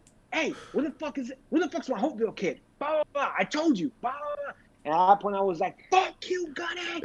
I just fucking went off on him. So I don't give a fuck about your fucking, and I just fucking threw the fucking phone and I smashed my govy, dude. I smashed my government phone.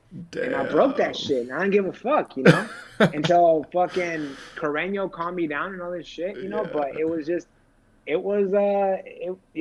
it's stress, man. It was day-to-day fucking hustle, man.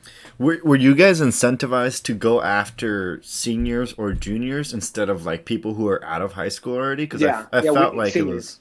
It was, I felt like, because I joined when I was like 19, so I felt like it was harder for me to get in than senior in high school. You were, and going back to the people we recruited, and the quality and the standard, that was a standard.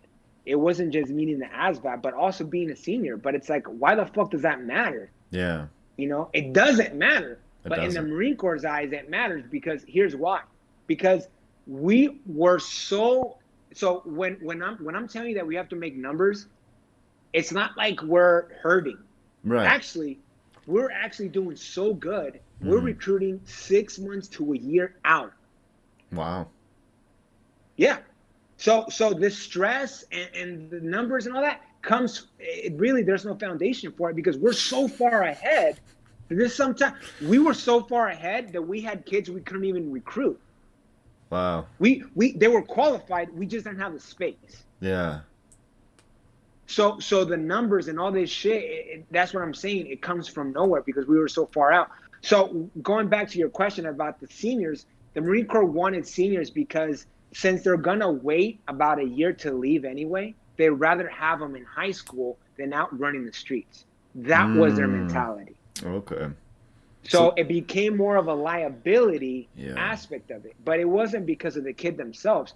But right. that was to me the biggest backbreaker for us because we had so many great kids that had graduated high school, Yeah, but they just were too old, which is insane. Because they were 19, 20, maybe 21 years old, yeah. prime fucking meat. If they would have wanted to come in '03, Mm-hmm. they would have been gone Yeah.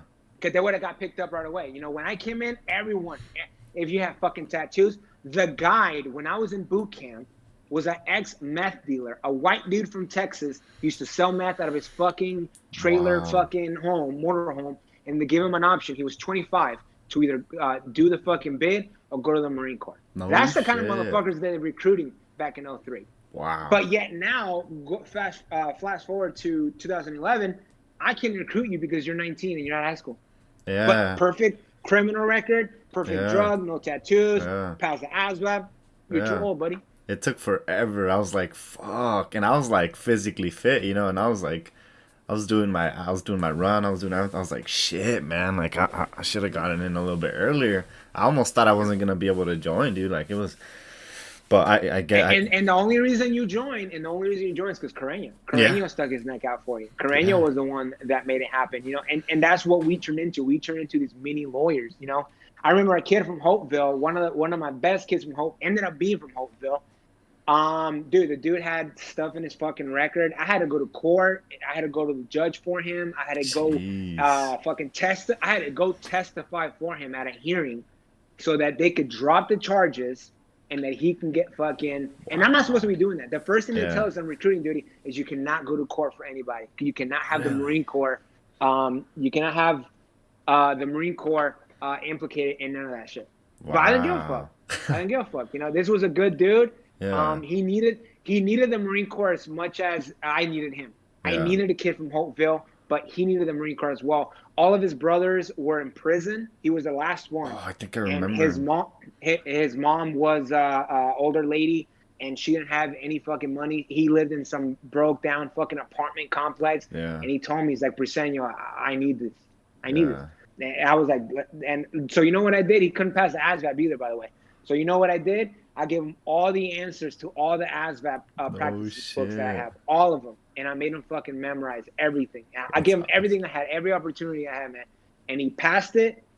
He went through boot camp, and he ended up being in a platoon for one of my really good friends as a drill instructor, and he said nothing but good shit about him. Well, he didn't like him at first because he's like a little cholito, you know what Of I mean? course. So, but the funny part is that my boy as a DI, Yeah. he at the time, really one of the best drill instructors I've ever fucking met. The motherfucker was legendary. He at the time, I mean, he came from that shit. He's Yeah. from Bakersfield. He's a pelon. Mm-hmm. I'm like, why are you mad at him for his Yeah. attitude? That's how the fuck you were. Yeah. We all had a little attitude. So, but towards the end of boot camp, he would call me up and be like, hey, bro, like this dude, he has heart. He's like, he's not very physically gifted. You know Yeah. how Mexicans are. We don't jump the highest. We're not the fastest or the strongest. Yeah. But motherfucker had heart. And I think he ended up being '03, if I'm not mistaken.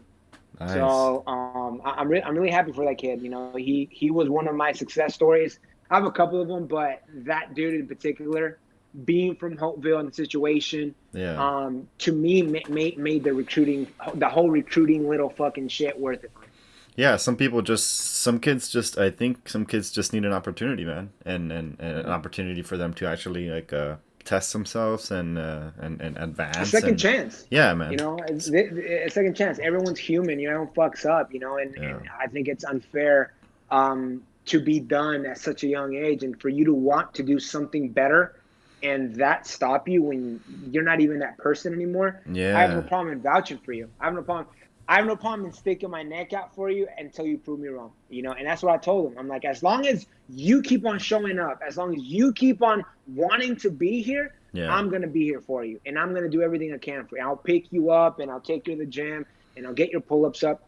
Yeah. But you need to show me that you want this shit. Right. And that was my only fucking rule when I was recruiting. Yeah, I think that's one of the downfalls of like qualifying for even like specific jobs is like if you have a felony or anything like that. Sure, you could have fucked up when you were younger and you do have a felony, but if you have, I think after a certain amount of time, they should give you kind of like a break, right? If you want to do something different. It should be a case by case. What kind of felony was it? What was the Right. fucking circumstance? Right. Like, why does everything have to be so black and fucking white? You know, I try to tell this to people all the time. It's fucked Life up, is man. not there. The number one thing I tell people is there is no right or wrong. Yeah. It is what it is. Yeah. Right or wrong depends on what side of the coin you're on. Yeah. All right.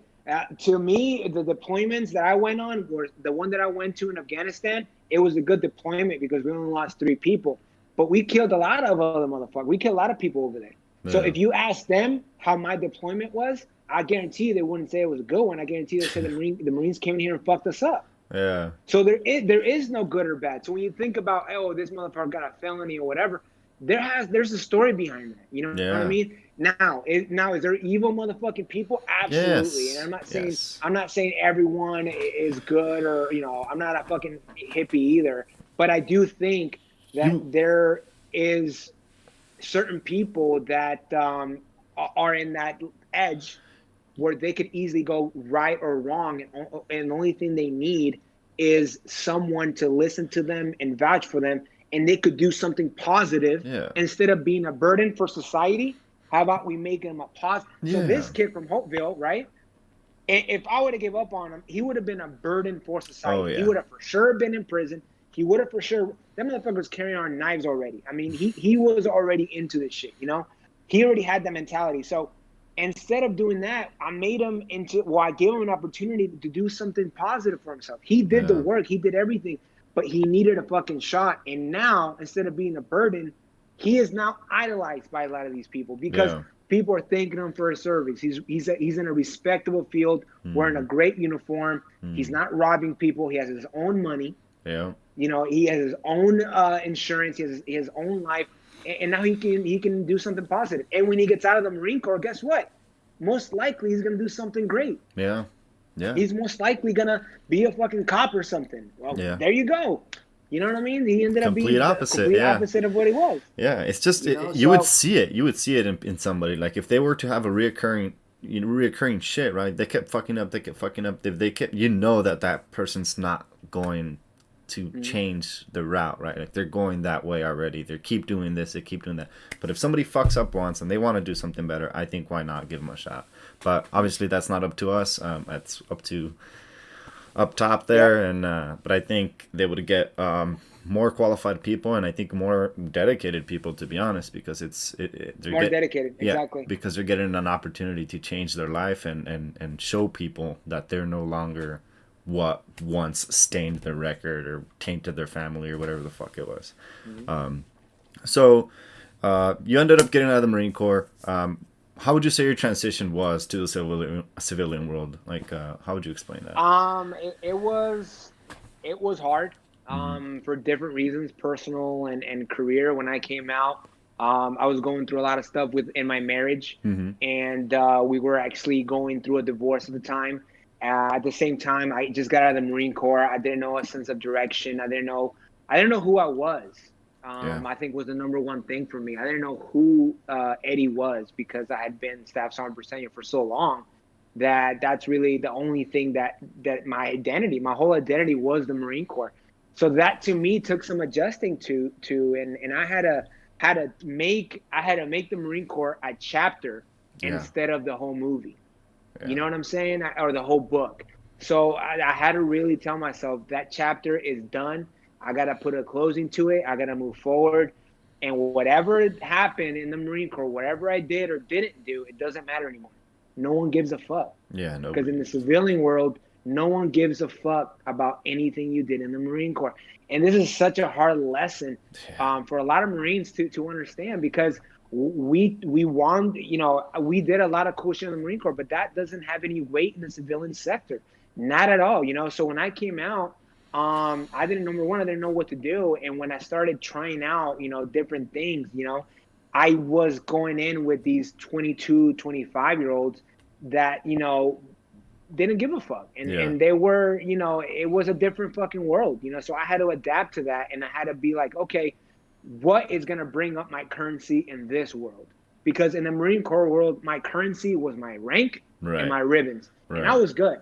Everywhere I went, I was fucking respected. No one fucked with me. It was good. I was a staff sergeant. No one fucked with me. But in the civilian sector, that was the hardest thing to understand is I was nobody. Yeah. I was nobody.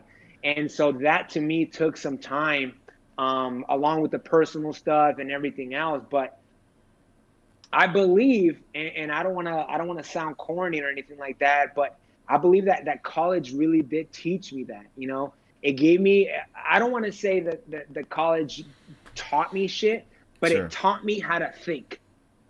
It taught me how to analyze myself, and it taught me how to analyze my circumstance, and it taught me how to organize my thoughts to see, okay, this is what I want to do. This.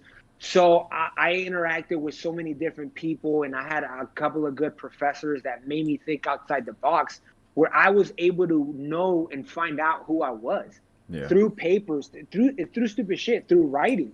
You know, that I was able to really find, because a lot of everything I did in college was Marine Corps shit. When we did a presentation, it was about Marine Corps. That's the only thing I knew. But the professors that I had were okay with it. Like, okay, well, you know, this is, if that's your experience, you know what I mean? That's what you write about, you know what I mean? So it gave me a chance to analyze everything and to see where I was. And that's really, when I started thinking outside of myself, is when I started finding out who I really was. Right. You know what I mean? I started thinking outside, and I started seeing who I was, where I came from, everything. And I was like, okay, this is your identity. This is how you put it together. You're not just a Marine Corps, you're everything else. And once I started getting into that, I started finding out, all right, what is it that you're passionate about? What is it you want to do? What is it that you're good at? It wasn't even that I'm passionate about. I was thinking, what is it I'm good at? You know what I mean? I don't like heavy lifting. I don't like construction. I don't like any of that shit. I didn't want to be a teacher. I didn't know what I wanted to do. Right. You know, the only thing I knew that I liked, the weirdest thing, the only thing I knew that I liked was sales. And going into recruiting was the number one thing I hated. Which is funny. So that taught me, I was like, holy shit, that's the only thing that I'm really good at is fucking sales. Yeah. You know, so I started going into sales, and I started just, bombing. You know, I tried car sales, I tried insurance, and just my heart wasn't fucking in it, man. And it was just, just trial and fucking error. And then finally, I got into real estate, and that was really the only thing. Because, see, to me, sales is not about buying people. Sales is about providing a service, and if you're a really good salesman, you never have to sell. That's my philosophy. If you're a really good salesman, you never have to sell. If you're a good salesman, you explain things clearly. You're able to communicate. You're an effective communicator, right? And I can only be an effective communicator. There's something I'm passionate about. Sure. It was easy for me to be a recruiter because I love the Marine Corps. It was easy for me to sell it because I knew it inside out. I was passionate. This is what I loved it. When I was doing insurance and car sales, I felt like I was trying to con people into this stuff.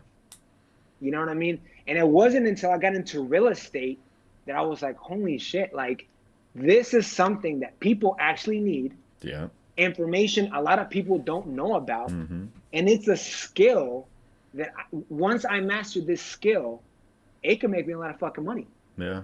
If I can master real estate, then I'm most likely gonna be pretty fucking well off. Because if you look at most people that are in power or that have wealth or whatever, they all have a background in real estate. They have some kind of investment. You need to know how to work your whatever country you're in, you need to learn how to work the economic structure it has. In the United States, a win-win is fucking real estate. Because as soon as you buy a car, as soon as you drive off that lot, is a full man's gold.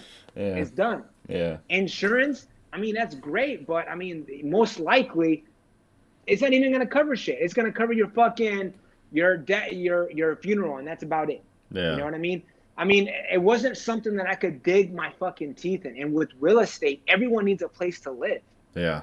And no more, and especially in San Diego, instead of renting, how about you actually invest in your fucking future? If only thing you need in America to have the American dream is a house. Because with one fucking house, you change the trajectory of your family for the next generations to come. All you need is one house. Yeah. Because after that one house, you're solidified. You can refi, buy another house. You can do so many things based on that one property that you have your name under. Yeah. And that's where a lot of immigrants don't know that. A lot of immigrants don't see that value. Right. A lot of veterans too. A lot of people in general don't see that Yeah. value. So it was something to me that I was like, dude, I can get behind this shit. Do you think people are intimidated of like real estate and like people and real estate like agents or whatever? I don't know how to refer to the title, but do you think people are intimidated by the fact that they might get hustled, or they just don't know everything and they might pay higher fines when it comes to specific things? I think people are scared because they don't know. Yeah. That's it. And I know it sounds stupid, but no. it's really that. It's really the fear of the unknown, because if you understood how real estate worked, you would understand that it's so hard for you to get fucked over by the realtor. It's almost impossible, because there's literally 1,000 guidelines. I think, and I'm not talking smack about lenders, but if there was one person that could screw you over, it's the lender. Right. That's just being honest with you. The agent, especially, I'm gonna put it to you like this. If you're buying a house, did you know that you don't even pay me? See, no, if you were a buyer, right? If you were trying to buy a house today and I'm your realtor, none of your money will go into my pocket. None of it, zero. Wow. All of your money will go to the next house. The person that pays my commission is the listing party, meaning the guy that sells the house, he's the one that pays my commission and the commission of the listing agent. He pays the listing agent to sell it, and he pays me to bring you as a buyer. Wow. So yeah, I can't raise my commission with you. I can't say, oh, pay me more. That's the listing agent, and they're not going to give me more. Yeah. Going into the transaction, we already have a set commission. And the only way that can go up is if both parties sign to it. And trust me, I've been doing this since 2016, and I've never gotten a commission raise. Zero. Wow. I've gotten a commission decrease because I've helped out clients. Yeah. But I've never had a commission raise. Wow. So it's lack of knowledge, you know, and really I feel like that does play a part of, you know, I don't know how it works, but trust me, when you start asking questions, and another part is this, an honest person goes a long way. Yeah. Right? An honest person goes a long way. You can also be a realtor and use that, you know, negatively and trick people. And okay, this is the way that a realtor could maybe screw you over. Only showing you certain houses. Sure. Not submitting off because maybe he's going to get a higher commission in another house versus this other house. Yeah. So, I mean, there's different. So now you're not going to get the house you want. You're going to get the house that he's saying because he's going to get a higher commission. Yeah. Okay. So there's different aspects, you know, but that's what I'm saying. An honest person is going to go a long way. Me, I'd rather lose a transaction than lose you as a client. Right. You know, to me, as long as we can lose a transaction all day, but if you're still my client, we have an opportunity. We're going to go back and look. Yeah. But if I lose you as a client, I lose your trust, that ends the whole thing for me, for me and you. Yeah. Because real estate is a relationship game. Yeah. And if we don't have a good relationship, especially dealing with $500,000 traditionally in San Diego, your house is going to be $500,000, not including HOA or fees. For a mediocre house, $500,000. So if we're dealing with that much money, then you want someone you can trust. You want someone that's going to give it to you straight.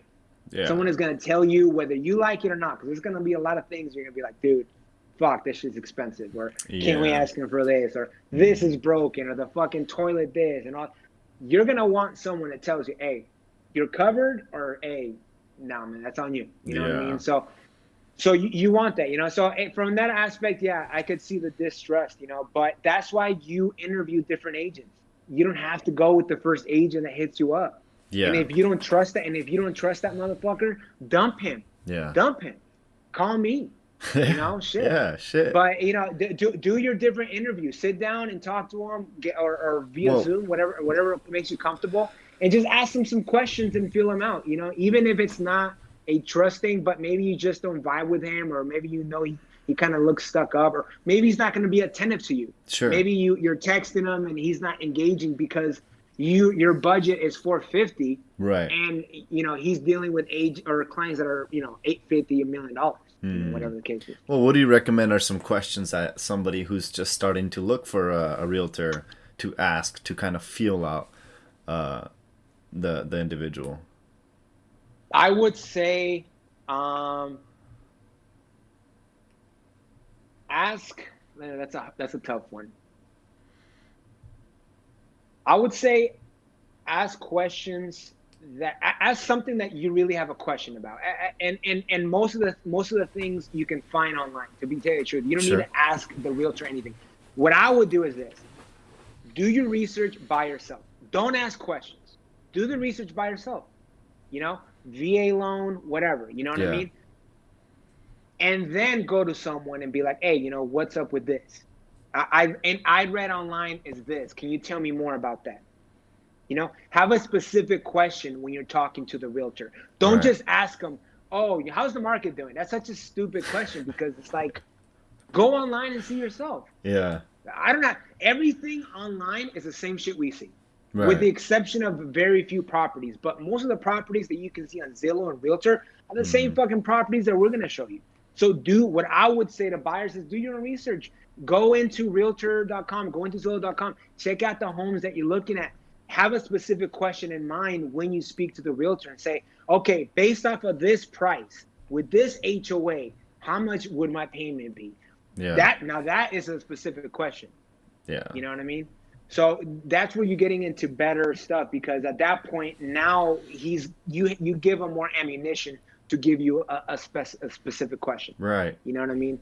And just talk to him about it. All right, how long you been in real estate? Ask him questions about himself. How long you been in real estate, and do you deal specifically with certain buyers? And and those questions are more specifically personality questions. Sure. And just to feel the person out, and build some kind of rapport with them. And like I said, it's an emotion thing, and you feel it right away. You're like, okay, I feel like this person's gonna do right by me. Yeah. And you might pick a realtor and think he's the one, and during the transaction may not be the one. Yeah. Maybe you submitted a couple of different offers. They're not getting accepted. He's not being very responsive. Just because you've been looking with a realtor, it doesn't mean you have to continue.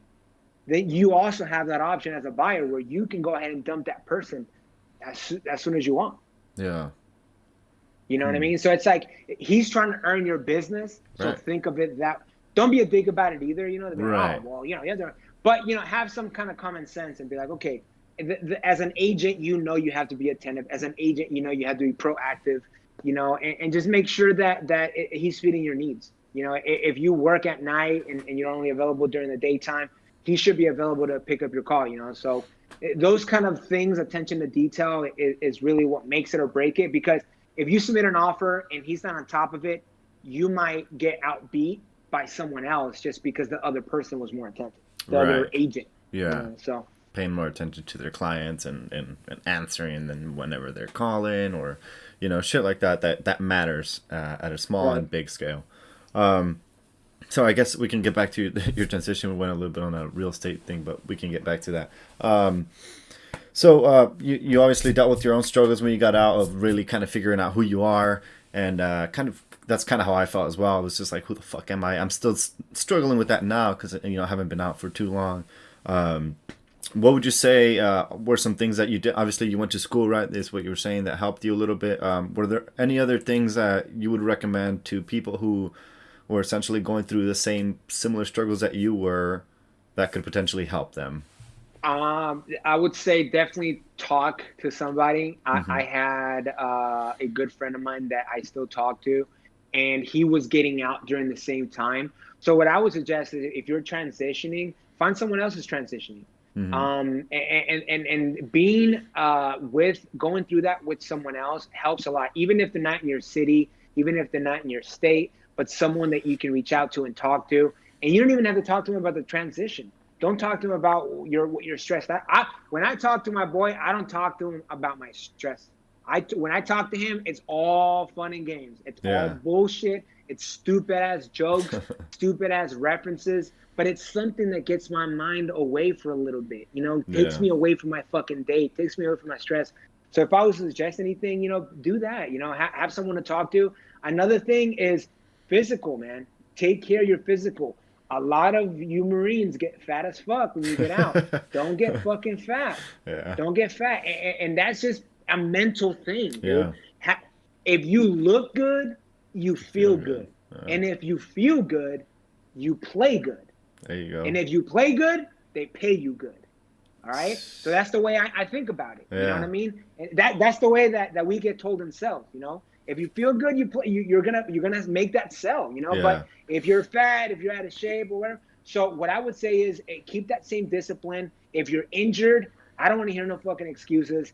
You can still control how much food goes into your mouth. Yeah. All right. Definitely. Figure out a fucking way to stop making so much food go into it. If not, then work your fucking ass out. Yeah. Me, I'm not. Hold on a second. No worries.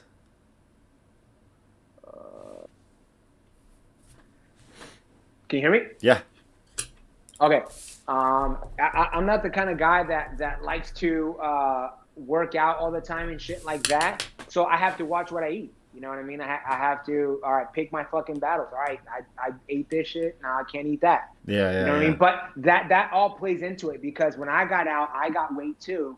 And it was horrible, man. It was horrible. Dealing with the PTSD and everything else, and you're fucking fat and disgusting, like, it just adds to it. Adds, You're just miserable, So I would say stay active and have a battle buddy. And if you do those two things, don't give up. Keep on trying. Don't think there's a timeline in finding your own way. Everyone has their own time, and everyone has their own path. And just because you see your friends, they're all going into law enforcement, guess what? You don't got to do that shit. You can do your own thing. And you don't have to. And another important thing is when you're transitioning, don't think you got to be the same person that you were in.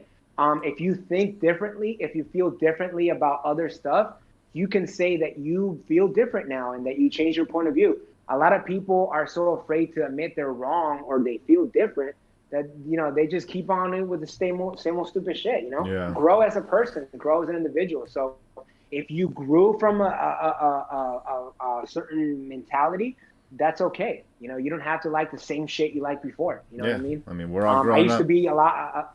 And now it's like you have different priorities. So don't be afraid of the change. Go with it, and it's gonna happen. It's just a matter of sticking it out, and knowing that you're gonna be fine. And not worrying so much about it. Letting it happen. Just live your day-to-day life. That's all you can do. Yeah. There's no pressure as to figuring it out immediately. Like I think that was my problem. I thought I had it all figured out, planned. I had these jobs set up. Fucking they all they didn't work out for me, and I was starting to freak out. I was trying to freak myself out and trying to like really pressure myself to keep going and try to find something as fast as I can. I think that's something that we should you don't rush. Take your time and figure out your own path of what you want to do. Hey, give me a second, bro, because that phone is about to die, right? Yeah, no worries. Let me pause this. Boom. All right, we're back. So, we're gonna close this up here, and first, I want to say thank you for coming on the podcast. I appreciate it. Seriously, course, thank you for the invite. Yeah, dude. Of course. I wanted to hear your story, and it was an awesome story. I appreciate you sharing it with us and everybody else here. Lastly, I want to ask if you want to throw a plug in for your real estate business. Yeah, so I'm a realtor here in San Diego, but if anyone has questions anywhere else, especially if you're a veteran, that's mainly what I specify in. Mostly because that's basically all the clients I have. Most of the clients I have are military. It just happens that way. Mm-hmm. Not something that I only cater to the VA or anything like that, but just maybe because I have a lot in common with them and I understand, because when I was in the Marine Corps, no one really explained to me the VA home loan. So that's kind of just my mission with my business is to educate veterans. And even if you're from another state or whatever the case is, if you need to know how the VA home loan works, the down payment aspect, the interest rate, the appraisal. I mean, there's a number of things. So if you have any questions, you can reach out to me. I have IG and Facebook. So the IG is Briseno Realty, at Briseno Realty. I'll add it down here. Facebook, yeah, Facebook is just Eddie Briseno. And you can call me as well. My cell phone number is 76. I don't think it's on the IG, but 760-996-0289. Or you can just DM me in any of the platforms, and I help you out. Right now, I have maybe 2 or 3 people that are always asking me, like, from other states and stuff. So I always trying to help people out, even if I'm not there specifically. Awesome. But if you're in the San Diego area and you need to look for a house, I'm your guy. I have connections with great lenders, direct lenders, that can hook you up within a great rate, the best rate you'll ever be able to find, along with closing costs. So definitely you would go into a house, no money out of pocket. So it's a great deal, especially in today's market. And if you have a house and you're interested in selling, same thing. Right now, this year, I just made a video about this, but it's a perfect market to sell because you have so many buyers right now. It's a seller's market. So you have a lot of buyers, and as soon as you put your house on the market, you're going to get top dollar for it. You're going to get a bunch of offers. So it's a great time to be a seller as well. So awesome, dude. Well, yeah, you guys heard him. Reach out. Thank you for having me, man. Of course, dude. Of course. It was my pleasure having you on here. You guys heard him. If you have any questions about VA loans, anything realtor related, feel free to reach out. His Instagram will be on here. I'll post it on the Facebook as well. It'll kind of be everywhere. And yeah, brother, thanks again for being on here. I appreciate you. Thanks, man. Appreciate it.